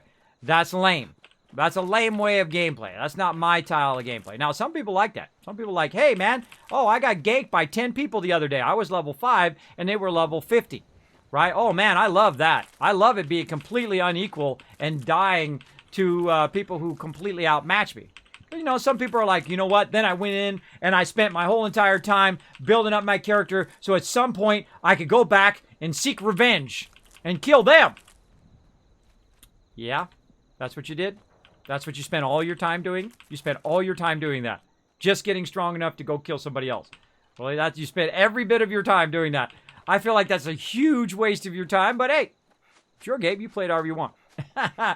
And if you like some PvP, if you like that extra thrill, run around on a PvP server, again, it's your game. You play it however you want. For me, it is a hollow, empty victory. If I go and I spend all my time building up my character so I'm super strong, and then I go kill this other guy, it's a hollow feeling. Doesn't mean anything. And I can tell you, I have 300 members in WoW back in the day. If somebody messed with me, I call them, and I'm telling you, 40 people would show up. Because, you know, not all 300 are online at the same time. 40 people would show up. And we would rickroll anybody. We would roll right over them. I mean, I've done it in Lord of the Rings Online. I stand in front of a rock, and I'm just standing there like this. No weapon, nothing, just standing there. Guy sees me from far off in the distance. Oh, he gets his buddies, right? Gets 5 of his buddies. He starts running toward me. He's going to get me, right? He's going to gank me. He's like, oh, easy target. Here he comes. Well, guess what? Behind the rock that was behind me, all my members come flowing out of there and roll right over them. It works every single time. It is the most hilarious thing to get gankers with their own medicine, right? And I've done that so many times in PvP. And everybody falls for it every single time. They get focused on me, and they're coming in, and they don't even know. They're behind a rock. I'm going to wait for it, everybody. Wait for it. I don't even pull my weapon out. I know I'm going to be just fine. I don't pull my weapon out. I don't attack at all. And then all of a sudden, whoosh, it's like a trail, and then they're going, oh my gosh, and then boom, dead, just like that. I like to counter gankers that way. It's a lot of fun. A lot of fun surprising them instead of them surprising you. And then some of them, you know, like, oh, that was awesome, dude, that was pretty funny. And then some of them, they'll get the chip on the shoulder, right? And they're like, oh man, I'm going to kill that Kismet guy. I'm going to kill him. Oh, well, you killed me, big deal. Big deal. Big deal. See, so to some people, they get upset about that stuff. Me, I don't mind. That doesn't bother me at all. I know I can always get all the junk again. See, again, if you kill somebody in this mode, I feel like the only reason to kill somebody in this mode is to be a jerk. That's the only reason. There's no other reason. Because what are you going to get for it? Well, you get, like, you know, 2 caps. And then from there... Hold on, a little... Gotta eliminate some friends here. You get, like, 2 caps... Maybe you get a little reward for killing somebody, and then maybe the junk that they had on them, right? Which is maybe worth, I don't know, 500 caps. Let's say 1,000 caps is worth, which it totally is not. But let's say it's worth 1,000 caps you just got off of that person. I could go and collect that stuff 10 times faster just by doing what I'm doing right now, just running around grabbing random loot, than killing anybody in the game. So the only reason to do it is to be a griefer. That's the only reason to do it in adventure mode. And I think they didn't see that. They didn't see that would be the only reason. Because now that they've nerfed it, they nerfed the PvP to such a point that it's not worth PvPing somebody else in the game. Because I have mine on passive all the time. I should not be able to be killed. I should not be able to be attacked or bothered with that at any time, right, in the game. And if somebody does bother you, now you can just ban them or block them and then also report them right in the game, which is pretty cool. But I feel like it's a waste of their time. Why go through all those reports? Why waste all that resources at Bethesda to have that in the game? Why not just remove it? You got survival mode now. You got the BR mode. You got plenty of PvP for the peeps who want to do PvP. Remove that from game. I think that's the smarter idea to do. Or give me them private servers and I'll remove it from my private server. Either way, you know, just in case. All right, so you see I sweep through there. A bunch of plastic in there as well. I sweep through there, got that, got a little XP as well, killed those low-level mobs. I'm going to run over here. Now, we're going to get a mob over here on the side, and one over here as well. Grab a little duct tape. Look at this right here, plastic. All this stuff. Nothing today. Usually power armor here with a fusion core. And then look at this. It's like a Kismet candy store right here. Now, a lot of this stuff I'm going to end up just throwing away or giving away. But I grab it all anyway. This way it'll fully respawn. You know, you don't want to just kind of grab half of the loot of the power armor and whatnot. Like, you just grab the fusion core. That's fine. But you don't really want to just take half the loot. Then someone comes along and they can't get the power armor and whatnot as well. So, there we go. I left that server. Oh, bummer, bro. Bummer. We tried ultraviolet waves. If I see some more, I'll let you know. Don't fill in the blanks or we'll have to purge you. Crazy. Difference between the XO1 and ultrasight power armor. The XO1, I like better. I don't know. I just like the styling of it better.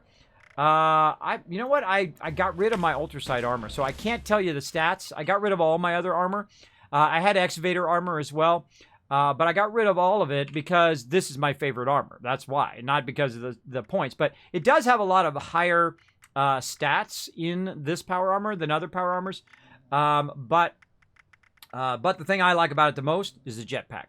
And you're like, Kismet, you do it easy. You use power armor. I never use power armor. Look how super elite I am. Oh, man, I get people like that from time to time. Hey, more power to you if you want to go without power armor. But don't go and say, hey, you use power armor. You're totally a whip. Don't try to drag other people down. I use the power armor just for the jetpack. I mean, I could go without the power armor. Easy. Easy.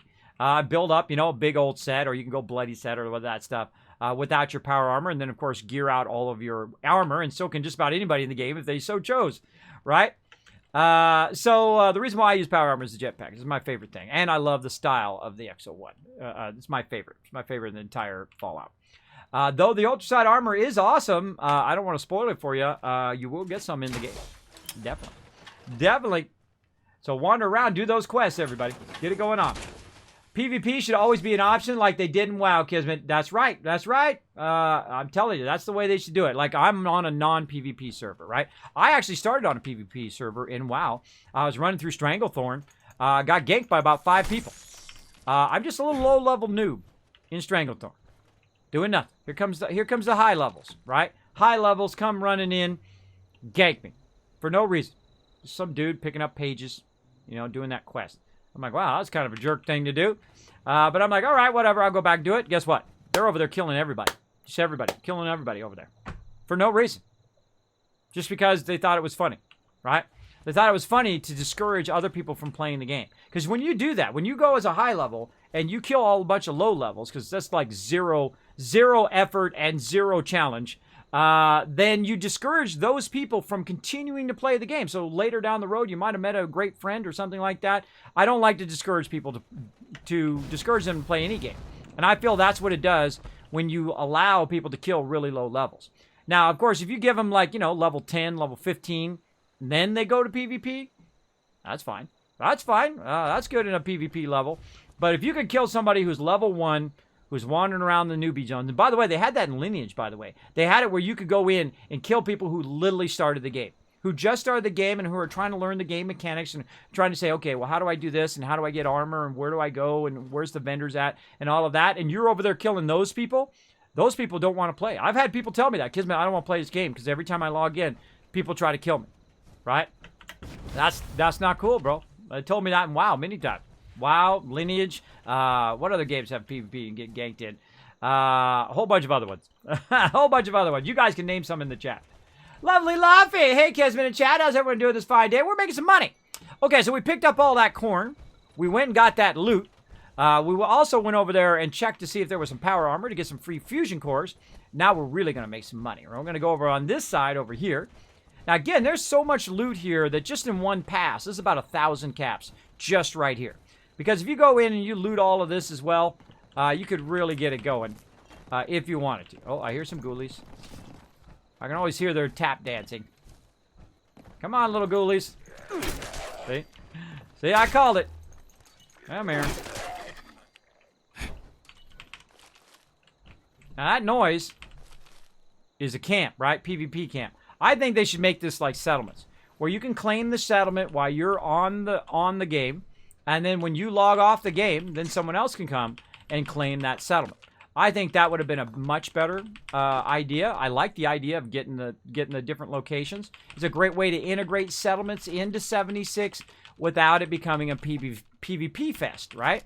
Is that you integrate it in such a way that it benefits everybody. It's like a first come, first serve, right? You log on the server. Oh, wait, this one's open. Okay, I'm going to go grab that one. And then that one's yours. And then, of course, you could still have it where mobs attack and all that stuff, and everybody works together to defend that particular base. I'm a big fan of that kind of style of play versus, you know, making it a free-for-all. And then you got to always watch your base, and you're fighting people back, and you're doing all this PvP that you don't really want to do, and all of that. And that's why I don't get those anymore. I did try them in the beta. Not a big fan. Not a big fan of those. I think they could have done a much better job using it as a settlement system. So you see, I go in there, grab random loot, wipe out these guys, and now it's time to get tons of loot. Now, also, while you're running around, there's going to be a bunch of copper laying around. There's going to be crystal. There's going to be all sorts of stuff. There's another one up that way. All sorts of stuff that you can actually just pick up. You don't have to actually get the thing. You can just, you don't have to get the workshop. You can just get the crystals there. And again, you know, I applaud them for trying something new and trying, you know, going out on a limb, which they really did here in 76. Try new stuff. Nothing wrong with that.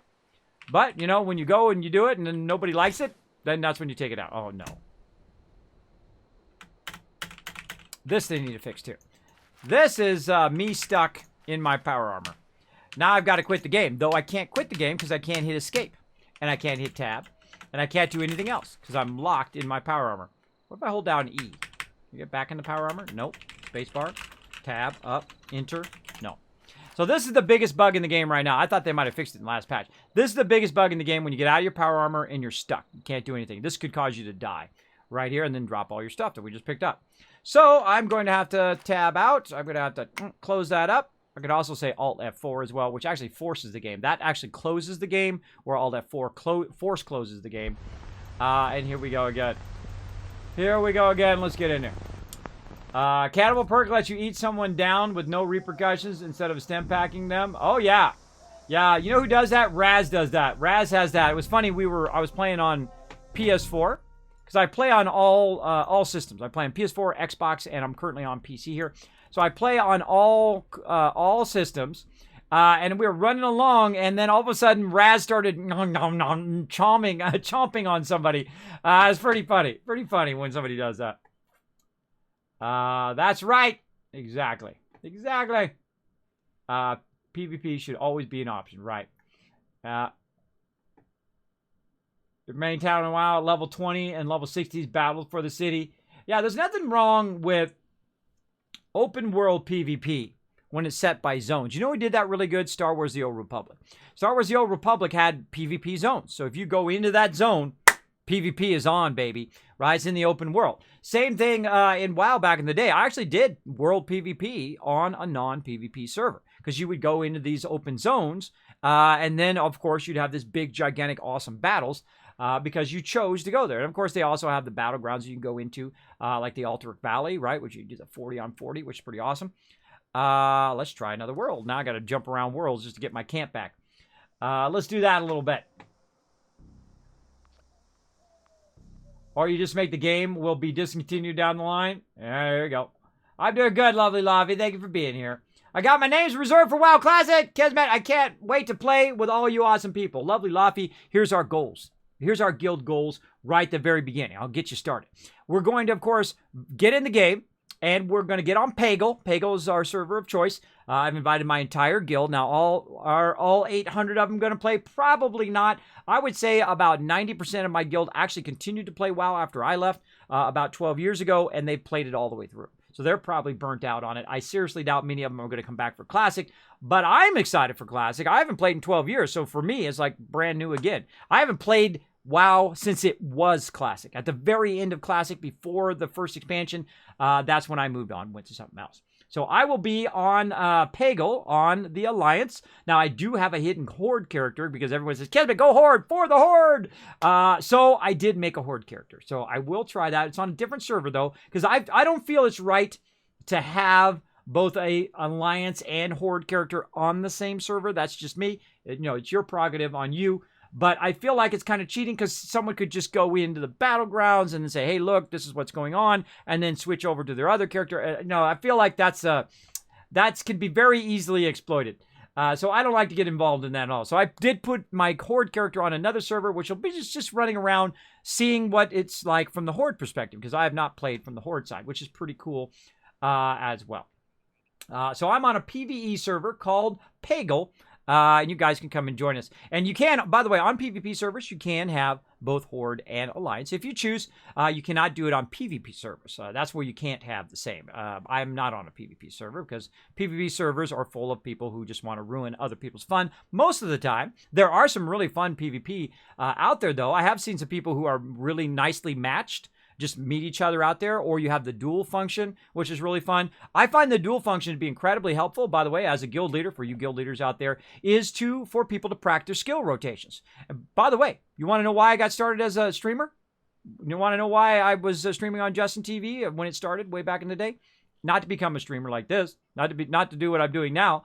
It was simply to show my members skill rotations. How to do skill rotations, how to get your gear, what kind of gear I had, allow them to see my gear and how I go in and I do things. Don't stand in the fire. Don't stand in the acid. Move to here. Okay, now in this encounter, you move to this side. In this encounter, you move forward. On this, you do this. Okay, when you're doing your raid, this is how you do a raid target. This is how you do your heal skill rotations. One of my highest watched videos on my YouTube channel is my skill rotations and my healing in Star Wars: The Old Republic.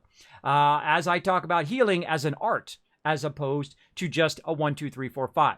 Some DPS classes are 1, 2, 3, 4, 5, 1, 2, 3, 4, 5, 1, 2, 3, 4, 5. Not all, though. Some of them have a nice, unique combo stats and that kind of stuff. But a lot of those DPS classes are like that. Tank classes, depending on the situation, got to go, right? I got to do this. I got to grab aggro. I got to take the mob. I got to turn the mob away from the group. Very important. When you do that, in Fallout 76, do not turn the mob away from the group. Why don't you turn it away from the group? Because you want to shoot the mob in the head. That's what's going to take the most damage. So when you got the Scorched Beast Queen, do not turn it away from the group. In fact, if you got aggro, turn it toward the group so the entire group does not have to move to run around to try to hit it in the head, right? Everybody stay on the same side and fire. It's one of the few times you want to do that. Now, the mob is going to AoE. See, the reason why you want to turn the mob away is most mobs, boss mobs, will AoE the group. And as a healer, I don't want to be healing 47 people. Well, 40 people. I don't want to be healing everybody, including myself. So keep the mob turned away from me and turned away from the rest of the group. Stay out of the acid. Watch for the, different game mechanics. They might shoot stuff or missiles might drop. Really great mechanics. By the way, the raiding in Star Wars, I talk down sometimes of Star Wars: The Old Republic, but the raiding in Star Wars: The Old Republic had some really great mechanics. The world building, incredibly great. But they keep changing stuff over there, like the loot drop levels, and it keeps making my members leave. Like, we played it for like 6 months, then they screwed it all up. It was like, messed up. Everybody left. Then I got everybody to come back again. And then what did they do like 6 months later? They changed all the loot rules again. I mean, I was like, oh my gosh, I put all of this time and effort into bringing my guild back because I thought I'd give it another shot because they have really great storyline. They had a lot of great storyline and a lot of great stuff to the game. And then they go change all the loot rules again. And then my members are like, I'm gone. Peace out. Out they go again. All of them subscribe, by the way. I'm trying to bring you guys money. You devs, I'm trying to bring you guys my members. So don't screw it up. Don't change the loot rolls. Everybody hates that. Let's see. What server, what faction? Oh, I just answered that, but I'll answer it again. s.p.e.c.i.a.l, PvE, and on Alliance will be my main character, my pally. I am that guy. I am the paladin. I am the holy warrior, and I love to heal. I love to buff everybody else. I like to make everybody else stronger. My best thing that I do. You're like, oh, Kismet, are you the best paladin? Are you the best this? Are you the best that? Not at all. I have members who are some of the best in the world. Some of the best tanks, the best DPS. And I'm telling you, a lot of female members too, by the way. Some female members are way better than I'll ever be. They're already got their legendaries. They're already max level. I'm a level 5 noob just wandering around the newbie zones. They're already max level. They already got the best gear. They're that good. And I consider myself incredibly lucky to have those kind of members who are that good, who are just absolutely amazing. So don't discount the ladies, guys. I'm telling you, some of my lady members are some of my best members of all time. Incredibly great. You just send them in there like a nuclear missile, man. You let them loose, and they will cut you a path right to the boss. Will down that boss, get the epic gear, just like that. So show that ladies that respect, and that's one thing in my guild. If you're disrespectful to the ladies, boom, you're gone, just like that. I mean, instantly gone. Don't mess around, bro. Keep following those virtues: honor, loyalty, respect, and then we're gonna have some good times. Let me catch up a little bit more. I stopped playing WoW when Kung Fu Panda joined. Kung Fu Panda. I forgot they added pandas, didn't they? I don't know. I didn't do any of the expansions. I only played it when it was classic. You can't have Horde and Ally on the same server if it's a PvP server. Yeah, I just mentioned that. Yeah. Score Sith, best healer, most fun. Yeah, I played the Consular, and then when I came back, I played all of the the Rebel side, and then when I came back, I played all of the other side too. So I was playing the entire Alliance, or the entire Rebel side and the entire Empire side. I played all the storylines through. I played all of the characters through, and I do love being a healer big time. Big time. So either on either of them. But again, I actually played a light side Sith. I played a light side Sith because that's just the way I am. And it was funny because there's some dialogue early on. There's some dialogue early on as a Sith. I remember this now. That when you're playing through, there's like, some of these people here are not like they say they are, right? And I'm like, oh, he's calling me out. It was like I infiltrated the Sith, and I'm like a good side Sith Jedi, helping out the, I've infiltrated them and going through and doing all of that. That's how I kind of, I put a little bit of role play. I am not a role player in any way at all. I do like to do some backstories from time to time, a little bit of role play, but I won't get on a role play server and do all of that. There are some really exceptional people out there who are doing that. Much love to you guys. Love me some GTA RP as well. Incredibly, incredibly good. I leave it to them. I leave it to my members who are exceptionally good. All right, let's get back to making some cash here. They booted us out here in the middle of nowhere. Let's get back to making the monies. All right, so over here, oh, look at this. Another one, more loot right there, phosphorate. Again, you can get this very early in the game. You can literally get like 1,000 caps worth of stuff just by running over here. Now, what I'm going to do is I'm going to run over here and I'm going to pick up all of this razor grain. As I pick up the razor grain, it's going to give me 2 of each. Uh-oh, need some water. Let's go ahead and have some water. I'm going to straight up drink that dirty water. That's because I got lead belly. I don't have to worry about it. All right, so again, we're going to go along. As we pick this up, this is 100 razor grain right here laying around. Now, of course, when we pick it up, we're going to get double, right? Because we got our perk on, which means that we're going to get 200 worth of razor grain. And you're like, well, Kismet, are you going to take that and make it into soup? Well, you can early on. Razor grain soup is pretty awesome because it's both food and water. And it's super easy to make, right? You can just make it with a little bit of wood, a little bit of razor grain, and you're good. You're going to get radiated a little bit unless you have a lead belly, which is another one I suggest to do. I mean, if you have this perk, Green Thumb, you collect this razor grain, and then have lead belly, and then Aqua Boy, I feel like you already won. You already won the game. When you have all of those perks, you've already won. That's it. You win. Right? And you could be level 5 at that point. Because you could have infinite money. You could have infinite health, infinite food and water. So you already won, right? You already won. And you can swim around without getting radiated. You can eat all this food without getting too much radiation. That's the way to go. Now, you might get a little carpal tunnel here because you got to hit E a lot as you're running along. And I like the fact that I don't have to plant it and let it grow and do all of that. Though sometimes I do like that in games. But here in 76, it's not like you got to get an axe and then cut down the tree and do all of that. You just run along, you hit E, you pick it up, and you're done. All right? That's more of a Fallout style. I believe they did a great job on that. I give much credit for that. That they just said, you know what, we're going to do it in Fallout style, not in some, survival game style. Where you just literally walk up and pick it up. The same thing with wood over here. Let's see if we got any stacks of wood laying around somewhere. Right here. So you got extra wood here, right? So when you're picking up the wood, also, if you want to get double, want to get extra caps, get that woodchucker on there. Again, twice as much wood when harvesting wood. So when we pick it up, boom, now we're getting 4 on each of these. Just like that, even though we just literally just threw away tons of wood. Tons of wood just a bit ago and just thousands of caps worth of resources. And again, I could keep them in my storage, but they suck up all my storage space. I feel like we need a separate storage for all of this stuff. I feel like they really got to, I'd say, number one issue in the entire game, server stability. You got to have that server stability. Number 2 is the stash. If they could home run both of those, they win. GG. 76, back from the dead, right? That's how you do it. That's how you do it right there.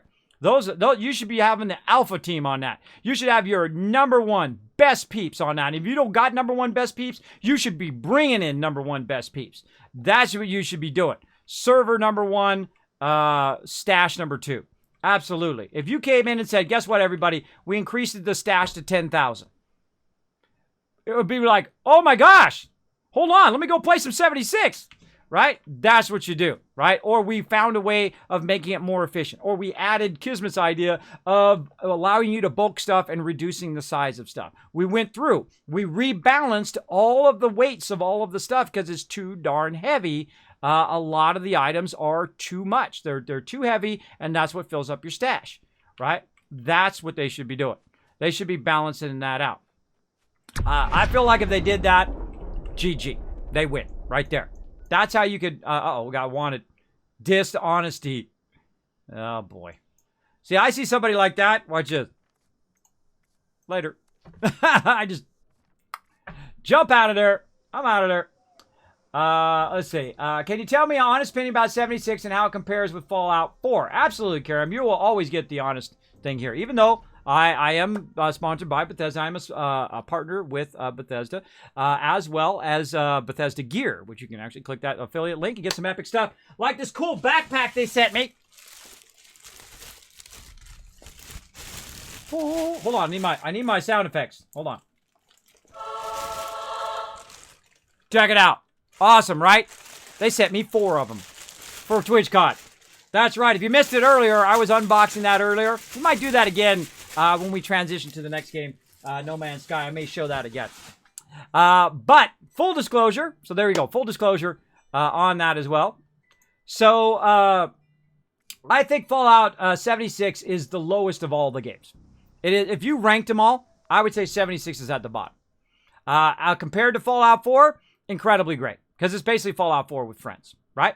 Now, the story lines and the what I call breadcrumbing, right? Where one part of the story leads you to another part and all the stories kind of intersect at some point, is definitely not on the par of Fallout 4. Not even close. Not even close. But what does it do right? I mean, you can sit and bang on it all day long and you say, oh, well, this problem and that problem and that problem. And I find a lot of people do that, right? They just say all the negative without saying the positive. Now, also know that in my stream, that I do not play games I don't like, ever. I don't care if someone comes to me and says, Kismet, here's $1 million. Play this sucky game. Oh, thank you. And you're like, nah, Kismet, you would totally take that $1 million. Never. Because the second you go down that road, and I'm high level in real life. I've already seen people go down that road. That's a dead-end road. When you start doing stuff just for money, you start trading your ethics. And people can see right through you when you do that. They say, oh, look at that guy. Sell out. He's a sellout. That guy's sold out. That guy's just doing it for the money. He doesn't care about League of Legends. That's because he's playing like this. He's like that playing the game. You can tell the difference between me, who I love playing the game. I'm very excited to talk to you about it. I don't mind telling you the straight up truth. And somebody who just plays it for money, right? This is non-sponsored. I play the game because I like playing the game, right? Now, Bethesda sponsors me sometimes to give codes to you guys or send me loot like that for TwitchCon, which I greatly appreciate. But they don't sponsor me to play the game. I play the game because I choose to play the game, right? And I like the game because of the following. The perk system is hands down the best thing in the entire game. Right here. This is the dream of every Fallout player. You cannot call yourself a Fallout fan if you have not even tried this. This is amazing. Now, what we're doing right now is I'm in a build that is just a collecting build. But if I want to go into another build, say I want to go into DPS mode, I can just pull my stuff out over here. Boom. Let's take those perks out. And go ahead and let's go ahead and put in Bloody Mess. Boom. There we go. Just like that. Take that out, put that in. Now I'm going to, when 15% bonus damage means enemies may explode into a gory paste, which is kind of funny. And then you take that out and it's like, wait a minute. No, I need to go back into collecting mode. All right, let's go to can do. Let's go ahead and collect that extra wood. Let's go ahead and collect those extra resources. Boom. Now I'm in that mode. Right? Or you can do mix and match. You can do stealth mode. You can do this mode. And also, when you get into the higher levels, you're like, you know what? I spent all this time, and now I got to start a new character because I want to have a different build. Nope. What you can do is you can move points. That's right. At level 50, when you hit max level, you can start moving your points around, which is what I did. I went very heavy charisma to see how high charisma you can get. You get very, very high, by the way. I look, I got 15 strength. So you can move those points into other locations that are going to help you along the way, right? And he's like, you know what? I want to go more stealth. You know, I want to go more DPS. And you know what? I want to go more, armor-based, right? Where you're not in your power armor, just in base like that. I want to go more into, like a bloody build or something like that. You can go ahead and manage where your character's going. You can pivot right? In there, like I did with mine. Mine are nicely balanced now for me. But in the beginning, they were in different things, right? With very heavy charisma, I took some out of the charisma. I put it into luck. I put it into endurance and into perception to bring those up. And then, of course, shifted some out of intelligence and strength into agility and so forth until I got what I feel is a very balanced set that I use all the time. Now, of course, it's going to be different for every person. So I enjoy the perk system. I enjoy the sound is incredibly good. The world is 16 times the detail. There's like, it's not 16 times. I don't think you ever played Fallout 4. If you don't know this is way better than Fallout 4, you never played it. And I played 2,500 hours. I played it through 6 times live here on stream. I don't just play a little bit. I don't play a little bit. I play a lot. Fallout is my favorite series of all time. And I'll tell it to you straight. Right? It had server problems in the very beginning. It had issues, still, bugs and whatnot. Still have that power armor issue, which you saw. There's going to be issues in every game. It's not just this one. It's everyone. I've been around before everybody, really. I was back in the day. I'm the OG, the original gamer from the 70s, from the very first gaming system, the Magnavox Odyssey. I've been playing games longer than just about anybody alive, other than whoever's born about the same time as me. Basically, I was playing games before all these people were even alive. Like the Dr. Disrespects and the Shrouds and all of those. I'm the one that was cutting the path back in the day when it wasn't famous and it wasn't popular and it wasn't no cool thing to do. And you had all the, the rappers and all of the high-level people, all the high-level artists playing now and whatnot. It was before it was cool. I was cutting that path. And people were like, you're a gamer? That's right. Very unapologetic about it. I'm going to do what I love to do every minute of every day. And you can't tell me what to do because I answer to no one, and neither do you. You answer to nobody. You like the music you like. If you want to dress up in cosplay and go to a convention, you do it. You like comic books, enjoy them. If you want to go and listen to a certain type of music, everyone says, your music sucks, screw them. You enjoy your music. You enjoy what you love in your life because you only got so many minutes. And I'm living proof. 5 years ago, I was disabled in the bed. That's right. I had to give up my epic job at Apple. I had to step down and decide, and man, that was a heartbreaker. I was like, I worked my entire career to be at that level, right? To work with some of the most amazing people in the world. And I had to step down and I had to decide something else to do. And my doctor told me to lay down and die. And I told him, I don't think so. So I got up and I lost 50 pounds and I started taking better care of myself. I went to physical rehab, right? So I could learn how to manage my vertigo, how to manage my conditions day after day. And I said, what do I want to do? What do I want to do now? Now that I can no longer do graphic design, which I've done for 25 years, I pioneered it. I use Photoshop 1.0. I used Illustrator 1988. Illustrator 88, back in the 88. That's right, when it first came out. Illustrator, by the way, the base of all programs today. All the tools you see in MicPaint and also in Illustrator are the Bezier curve tool is the basis of everything, of all those programs. Pretty amazing. If you think about it, I was there at the start. And that's why I used to make that big cash. I mean, serious cash. I mean, salary plus overtime kind of cash where you're walking around with $1,000 and you're spending $1,000 a week like it was nothing. I mean, the big money, right? But you're not enough without that money. You're not enough without that stuff. You're not going to be enough with it. It's a dead-end road. If it's just all about the money, it's a dead-end road. You know why? Because I've been down that road. It leads to nowhere. It leads to you being hollow inside. Me, I collect moments of joy. One of the things that I love to do, that brings me lots of joy here in the stream, is to inspire you guys to do what you love to do. Because I'm living proof. Disabled in the bed, partner streamer on Twitch. Everybody said, it's impossible, Kismet. It'll never happen. You're too old. You're too sick. You got all these medical conditions. You can't sit at the computer for more than 30 minutes. You know what? Here I am, 5 years later, stronger than ever. And actually being good to myself by drinking some juice instead of drinking all that bad soda and eating all that bad food. But never give it up. Just do it in smaller quantities. That's what I do. And sometimes I'll go on like a 30-day juicing, which is day one, right now, day one. And it helps me a lot. I've lost 12 more pounds, by the way, just in our last gym pack. I have a whole bunch of gym pack on the Discord server. We're all working together to say, go to the gym. That's right, feel better, lose a little pounds and whatnot. And there we go. So the Wasteland Boomer, I'm the Wasteland Tycoon. That's what they call me here in the stream. They also call me Overseer Kismet because I love me some Fallout Shelter as well. Incredibly fantastic game. That's actually the first game I streamed on Twitch as a professional streamer. I mean, I'm partnered in all of that, but I still don't consider myself a professional at it. I'm always learning. I'm always trying to improve. If you got something you want to feedback on the stream, you go ahead. So again, I'm living proof. I want to inspire people, and I love doing kind things because you know why? Because it gives me moments of joy, right? And I collect those, and they fill you up inside. They really do. Now, I've also been with my wife for 26 years. Achievement unlocked. 3 beautiful daughters. My oldest daughter, 14. My twins are 11. Achievement unlocked. They're in honors, by the way. They are way smarter than me. Way smarter than I will ever be. And that's a great thing as a parent. You want to see your kids succeed. You want to, let them see a lot of stuff in the world, right? Learn how to do music, learn how to do all of that stuff. Let them go to at least some of the best schools around. Here in Tennessee, by the way, some of the best schools in the U.S. Very, very nice. And they'll go on. They'll go on to college and they'll do all their stuff and they'll make mistakes along the way. I've had, my kids have knocked over the milk and done all of that. I'm like, no big deal. It's just milk. You just clean it up. You're good, right? There ain't no reason to get upset about that. Everybody has those moments. It's how you react to those moments is what's most important. I find that's the most important. So that's a little bit about me. Sometimes I do talk a little bit here in the stream while I'm wandering around. What was I doing? Oh, I was trying to teleport out of here to sell my loot. Okay, well, that was a really long time after all of that. So we went and basically just picked up the corn. We picked up the razor grain. That's how we get the cash. That's how you get the Kismet cash right there. You get the Kismet cash run. So that's one place to go. And we're going to go ahead and run another place here. Hopefully I don't run out of time. And again, go back to my base. There we go.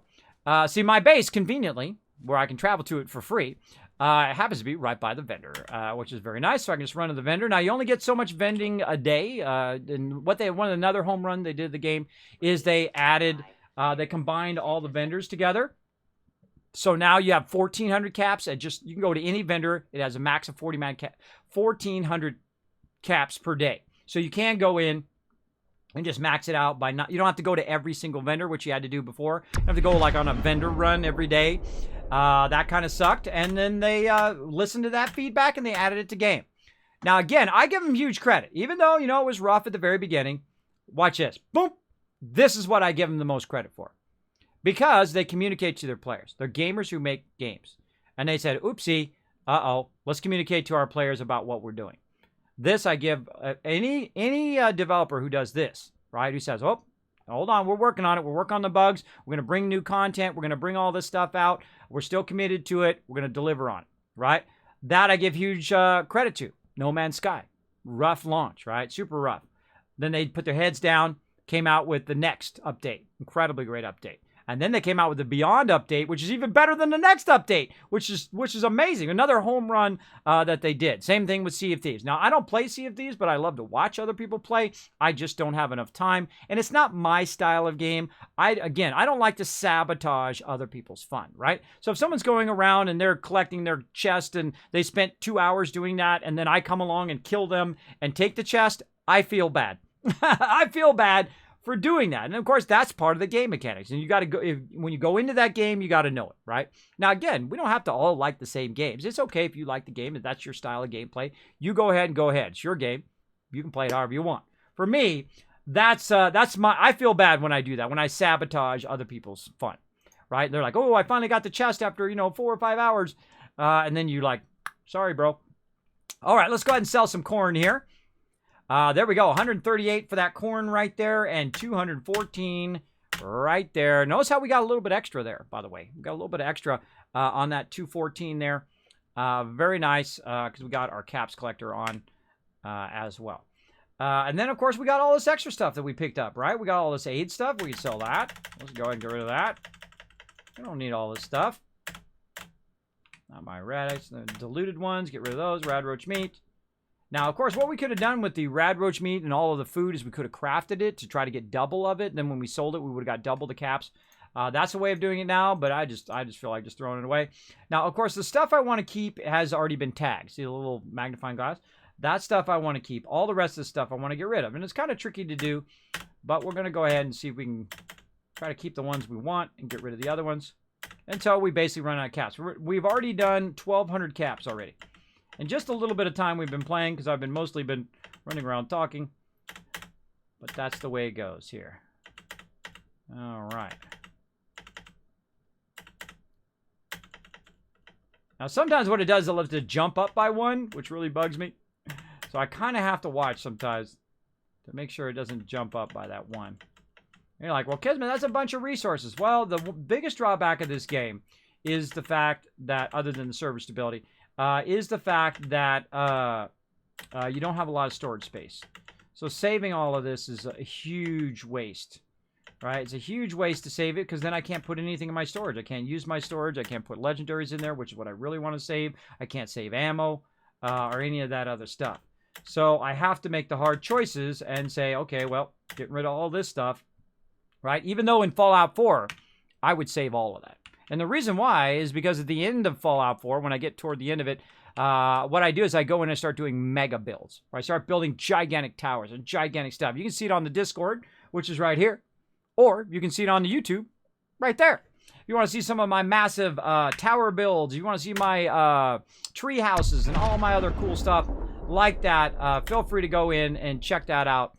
I have a lot of other things on there also on Fallout 4, how to become an awesome settlement overseer and things like that.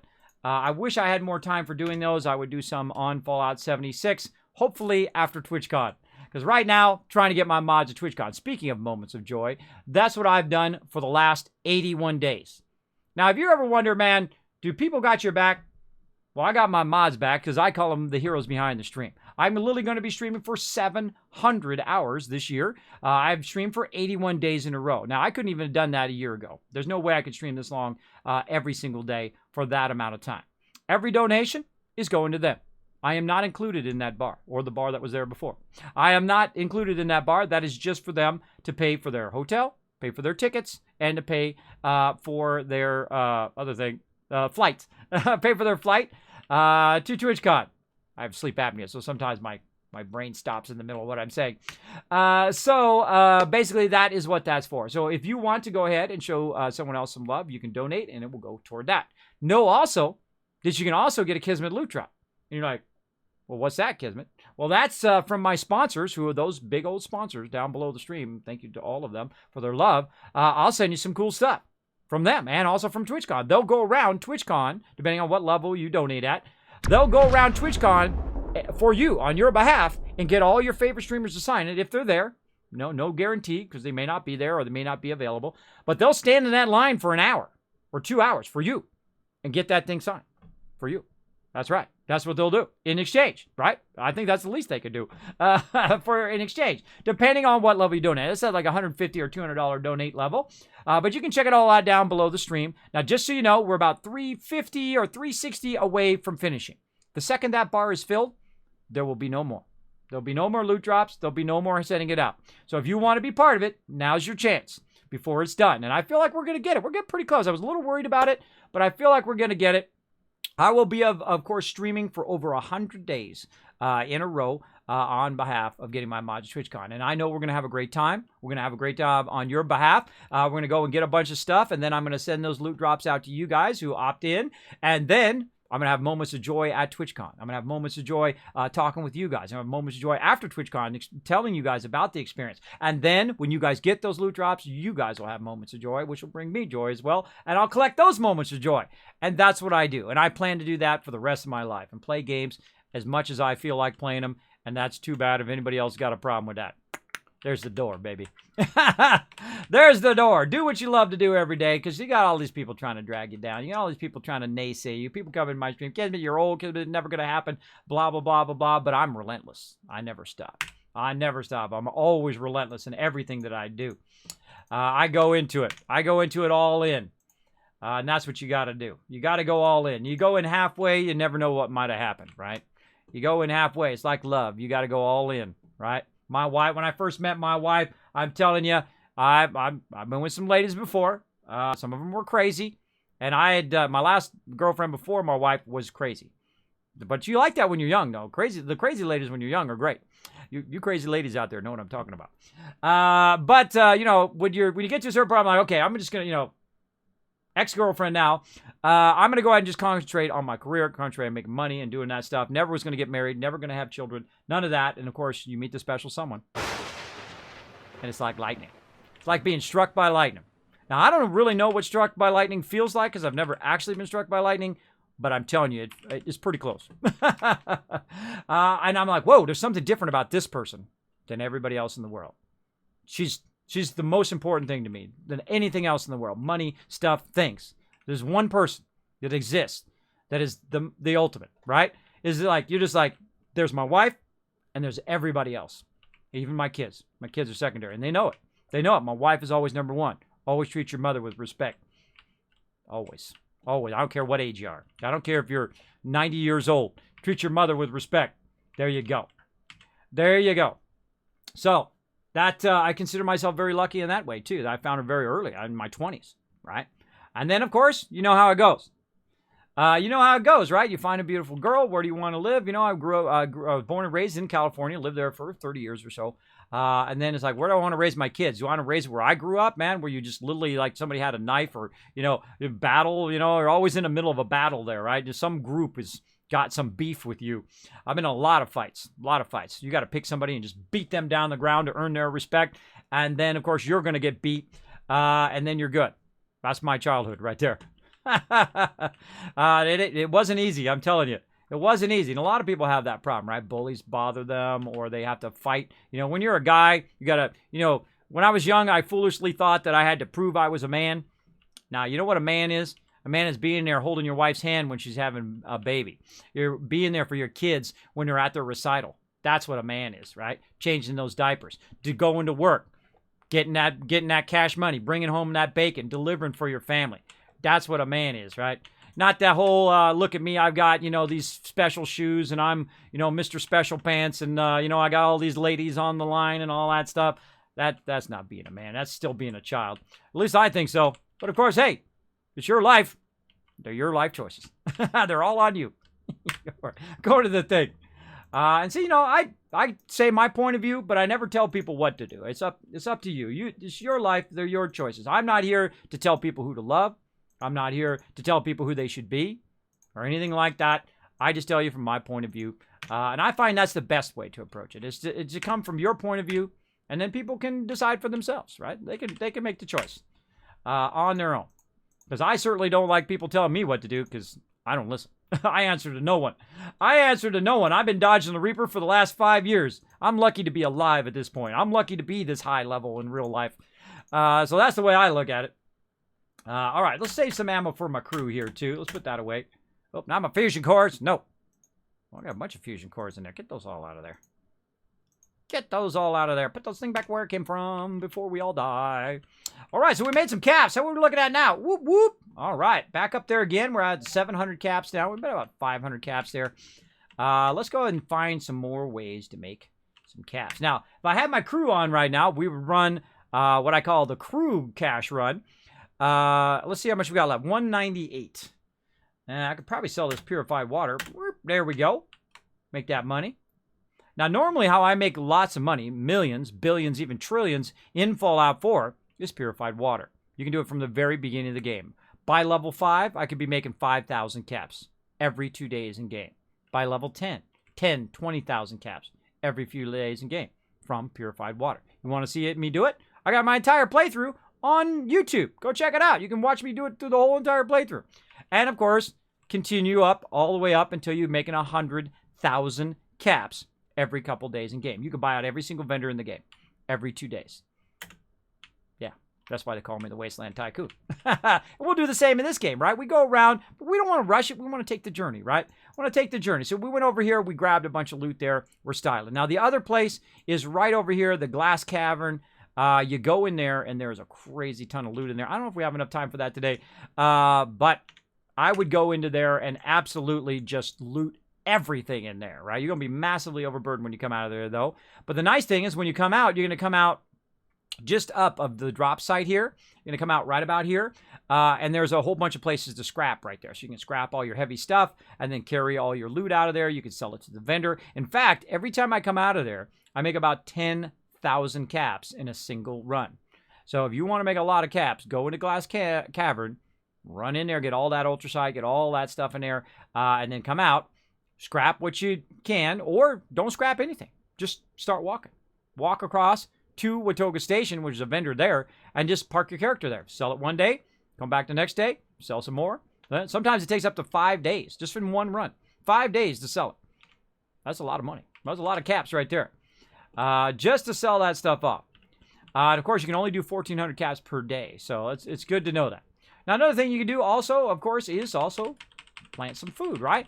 And another great thing they did in the game, by the way, another home run of 76 that they added is a larger camp. You have a much larger camp now. I would say about 2 to almost 3 times the size of your camp. So you can go in and make these larger camps, including the ability to make a lot of food. Now, I leave this food out here for everybody. I don't lock my food. You can come in here and grab the food. Come over here, grab some purified water. You got some radiation on you. Maybe you're just starting off in the game, don't have that many rataways. Right here, baby. Come over here. Get that radiation removed. Free of charge. There you go. And so you can pick up that stuff and sell that stuff too to the vendor, right? Or we could make something out of it, and then it would double up from our super duper, and we could sell that too.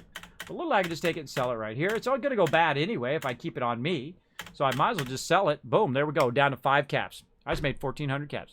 Just that little bit that we did, right? Just that little bit. We weren't really doing that much other than just running around collecting cash, right? There we go. I can't find Bigfoot. That's a bummer. I don't think you can find him unless he wants to be found. Gotta do what you love. Exactly, Dragon Overlord. I've been lucky in my career that I've been able to do what I've loved my entire career. I'd make a lot of money doing it. And then, of course, I spent a lot of money on doctors, so I didn't die. So now I don't have a lot of money, but I'm not dead. I would trade any amount of money for health any day. And there are so many people in this world right now who would trade anything and everything to be healthy. So if you are healthy, enjoy it. Enjoy it while you can, because I will never get rid of my vertigo. It will stay forever. It is a forever thing. So every time I go down the stairs, I will have to hold the handrail, which I never used to do when I was young. Never even thought about it. Holding the handrail, I just run up and down the stairs. No big deal. Right? Now I think about it every time I'm on the stairs. They're like, make sure you hold the handrail, because I'm only going to take one trip down the stairs, and that'll be it for me. The wrong way.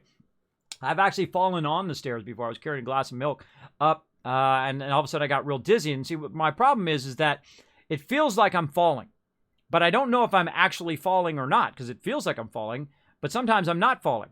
So this time I was actually falling, and I fell and I dropped that glass. It was actually a glass, right? I dropped it, boom! It hit like that, went flying. All the milk went everywhere, and I fell down on the stairs. And man, I injured my shoulder, my arm, hurt myself on there. But at least I didn't roll down the stairs, because that would have been bad. Just snapped my neck and would have been dead. So there we go. Been struck by lightning is quite shocking. There you go. There you go. Is the death claw in North connected to Bigfoot? I don't know what you're talking about. I have no idea. The death claw is Bigfoot's ugly distant coven. There you go. He's not ugly. You know, some of those death claws are quite cute. They're cute and snuggly. Go up there and just snuggle with them.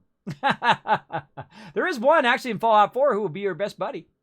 If you show him some love, show the death claw some love. I'm not going to tell you where. I'm going to tell you how. But in Fallout 4, there is a Deathclaw who will love you, and you can love him back if you want. Get in there, snuggle with him.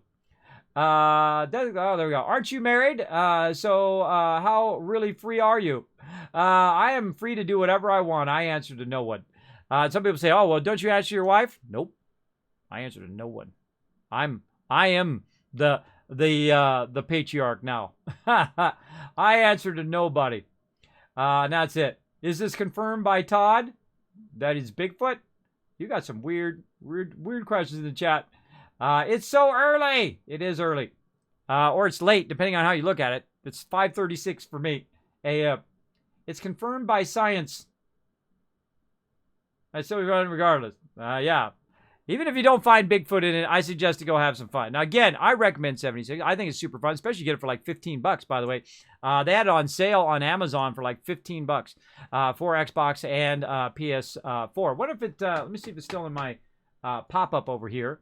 There's a pop-up on my stream that comes up there. Let's see what it's at right now. I love to give you guys good deals. So if you do follow those Amazon, those are affiliate links. I make like a penny or some ridiculous thing on it, but I put it there. Every penny that goes in the stream is a penny I can get giveaways for you guys. That's how I look at it. Anyway, let's see. You guys gonna probably buy it anyway, so there we go. All right, let's go take a look. Elite deals. Let's see. Right now it's $30 and $29 for 76, and then PC version is 51. Wow. All right, that's a little high there. I feel like you could probably find it on sale as well. around for less. They had it. I think I had it at Walmart. Was it Walmart or Target or something like that? It was like $10 or something like that. For $10, absolutely worth it. Absolutely worth it. Just to do the, to do the lore and go through. If you're a Fallout fan, there's lots of great lore, including the origin of the Brotherhood, potentially how Caps got started as currency in the Wasteland, and a whole bunch of other stuff that I don't want to spoil for you, but there's a lot of great stories in there. Sometimes you'll get a little lost. It'll be like, hey, go here, and you're like, what's here? I don't understand. So I suggest whenever you're doing a quest and it doesn't show on your radar, like you don't see the little circle or something highlighting, one, zoom in and then scroll around. Two, log out of the game, all the way out, then all the way back in. By the way, on console, because I also play Fallout on console, on PS4 and on Xbox. We do have community nights. Not this Thursday, we're going to be doing WoW. But usually on Thursdays, we go in and we play on PS4 to help you guys on PS4. And then also we play on Xbox. So it's a lot of fun. A lot of fun. And of course, eventually, Google Stadia. Hopefully they have like Fallout 76 on there. We can all play together. Or maybe on my private server, everybody, it doesn't matter. Anybody can play on my private server. That would be even better. Right? That'd be even better. We have our own private server. And then no matter who's on what console or who's on what platform, they can all play on my private server. That would be really, that's a good idea. Mods, put that down. Put that down to suggest that to Bethesda. Make private servers for anybody to join. Make it so anybody can join it on any platform. That'd be amazing. That's why I'm a little excited about Google Stadia, is if they deliver on what they say, then anybody on any platform can play together. I mean, because all you really need is a TV, and you get a TV for like $49, right, or $30 in some places, just a junky little, 21-inch TV, and play yourself at 4K resolution. Of course, your junky, 21 TV probably not going to have 4K, but you can get a junky, 1920 by 1080 for maybe $100, right? And you plug in Google Stadia, and you put all your cash into your very high-end internet, make it as fast as it possibly can, and then you're playing 2K games on your monitor, or you get a 4K monitor, one of the cheaper ones, if you can't afford the big one. And then you get the 4K monitor, the cheaper old version that's been replaced, and now it's dropped by half price. And you got a 4K monitor, a 4K TV, plug in that Google Stadia, get that high-end internet, and boom, you're gaming at 4K, baby. You don't have to buy a new machine. You don't have to buy a console. You don't have to buy nothing, really. Eventually, that's the way it'll be. Now, right now, of course, the first one that's coming out is going to be you have to buy the Google Stadia Founders Pack and all of that stuff, which I've already bought, so I can show you guys when it comes in. So I already purchased it. We'll see how it goes. Hopefully they knock that one out of the park. If they do, they'll revolutionize gaming. If they don't, it'll either be an iPhone where it revolutionizes the way everybody has a phone, or it'll be a Zune where it like. No, I don't want a brown MP3 player, thank you. No brown MP3 player for me. Count me out. No thanks. All right, so that's what I would do. Glass cannon down there. All right, let's go ahead and make sure that my character is prepped and ready for next time. Now, another cool thing about Lead Belly is literally I don't need that purified water. You're like, Kismet, you're out of water now, bro. And I can go over here and see if there's any more. There's some more in there. We'll sell that. Get that 5 caps. Get that last 5 caps before we switch over. But literally with Lead Belly, you can just go and drink. And they added the cool function of also to places where you sit down and things like that, that you have to hold down E now, which is pretty cool. Pretty cool. Can someone play with Vertigo play VR? Yes, Evan, I have played Vertigo VR right here on the stream. I do have an HTC Vive, but I play it sitting down. And the reason why I do that is because if I play it standing up, I'm gonna fall over for sure. There's no second guessing that one. I know I'm gonna fall over because I do have vertigo all the time, and it's usually at a low level like it is right now. Just kind of like this all the time. It never goes away. And then sometimes I'm under stress or that kind of stuff. It does get a lot higher. So you can set it so you're in a seated position, but you're still up at a standing position in the game, which is great because I played some Fallout 4 VR, which is awesome, by the way. Incredibly great. But you see, the reason why I stopped doing it is, one, it takes a lot to set it up because you got all these sensors and it takes up half of my office or 3/4 of my office when I set it up. But also it takes like 45 minutes to set up, and I have all these things and overlays so I can see your guys' chat and stuff in the game. But the real problem with it is that you guys cannot see it in VR when I'm playing, right? That's the thing. If you guys could have your VR headset in while I'm playing and be watching the stream in VR, That would be awesome. That would make it a lot more fun because you guys are just watching in 2D. You're not getting the full VR experience like I am. And I feel like that's the biggest failure right now of VR, of watching VR, is the fact that you don't get the experience that I get. Like you get the experience I'm getting right now playing this game, right? We're playing in, basically 2D, but it's 3D, but it's 2D, if you know what I mean. It's non-VR. But when you see the Pridwin come in and you're in that VR, it is the greatest. Oh, look out! Dark Lance coming in with $1.79. Thank you so much for that love. Oh, it's my old character in Guild Wars 2. Speaking of Guild Wars 2.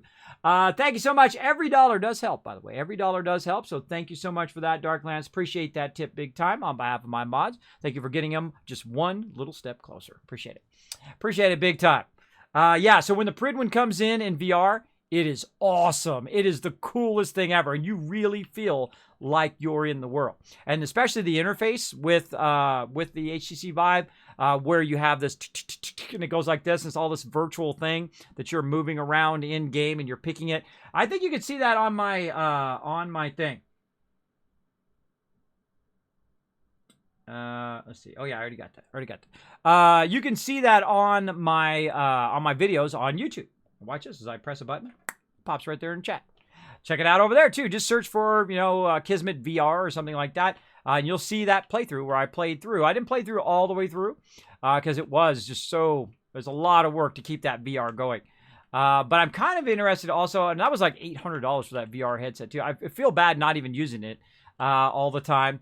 But I kind of feel like the one that's really awesome right now that's actually making a comeback is the one that is that's with Facebook now. What's the name of that VR headset now? I mean, it's the same name, but I've forgotten the name of it now. Also, the PS4 one is pretty good. Oculus. There we go. Thank you, Buckmess.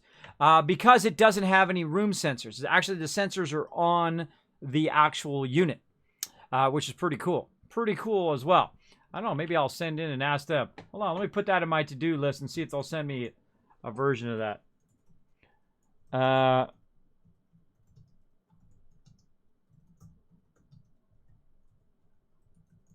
All right. Well, I'll ask him. See, here's the thing in life. You go in and you ask and be okay if they say no, right? Same thing when you're asking somebody out, right? Hey, you want to go to dinner? Nah. I got a boyfriend. I got a girlfriend. Whatever it is, right? Then you got to be okay with them saying no. And, you get taking you all that energy and all that excitement and all that, nerve to ask that person out. And then they shoot you down. It's going to hurt bad. But then again, you just leveled up. You just leveled up. Every time you go out there and you take that chance, you're leveling up every time in real life. That's why I'm high level in real life. Because I go out there and I try new stuff. I try new things. Hang out with my wife and family and do right stuff by other peeps. Right? And what they do is on them. What I do is on me. And that's how I live. If someone wants to be a jerk, wants to be an a-hole, nothing to do with you, bro. I got other things to do. Lovely Laffy! Speaking of awesome people. Hey! Speaking of lovely Laffy, let me show you some love. What's up? Look at you rocking. You're level 19. Look at you go. Look at that awesome weapon you got. See, I love to meet peeps in game. Perfect timing. I was about to go offline though. What kind of weapon you got there? That's cool. Like a rifle. Like an automatic rifle. Super cool. That looks deadly. Looks deadly. Wearing that Pip-Boy too. Wearing that Pip-Boy. I like the outfit. Yeah, GG. I like the outfit. Very nice. All right, let's get back to it. We should run around. We should have been running around, lovely Laffy. We could have been making some caps together. Maybe tomorrow. Run around. Or maybe the next day or whenever my crew is not running high-level instances. So what I did today is I ran around. I think I jumped off of that server too, so I don't think the person's there. Yeah, they're not there anymore. So I ran around, made a bunch of caps so that I can buy more ammo. I'm going to be working on ammo and stem packs. Ammo, stem packs. Ammo, stem packs. And then what we're going to do, of course, is running that thing. I just got on. I'll be on tomorrow. Well, there you go. There you go. Well, I'm jumping over to some No Man's Sky for right now. Let's see if we get a little time in on that, and then I'm going to have to go. Man, time. See, when I'm hanging out with you guys, I mean, literally that felt like 5-10 minutes went by. It's pretty amazing. Pretty amazing how games do that, right? It's like almost like a time machine. All right, let's go back to my overseer's office.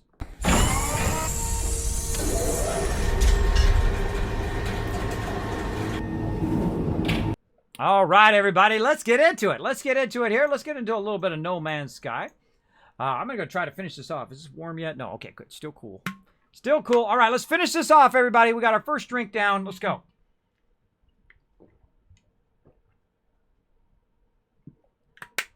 Woo. Ginger. Ooh, mama. That's some good stuff. All right. I'm fueling up. Giving my body some super fuel now. That's, by the way, that is the juicing on that. You can see that on my Discord under Gym Pack, by the way. I put some pictures in there of what I did and the recipe that I used for the juice. If you guys want to check that out, feel free to go ahead. And I've got another one in the fridge for later that I'm going to drink for the rest of the day as well. And I drink it in stages, right? Instead of just drinking the whole thing at once. I feel it's better in stages because it keeps your stomach full so you don't get as hungry over time. Helps a lot.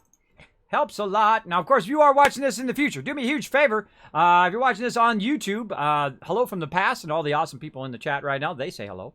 Feel free to say hello in the chat. It's going to be on YouTube, everybody. Say hello to everybody in the chat right now.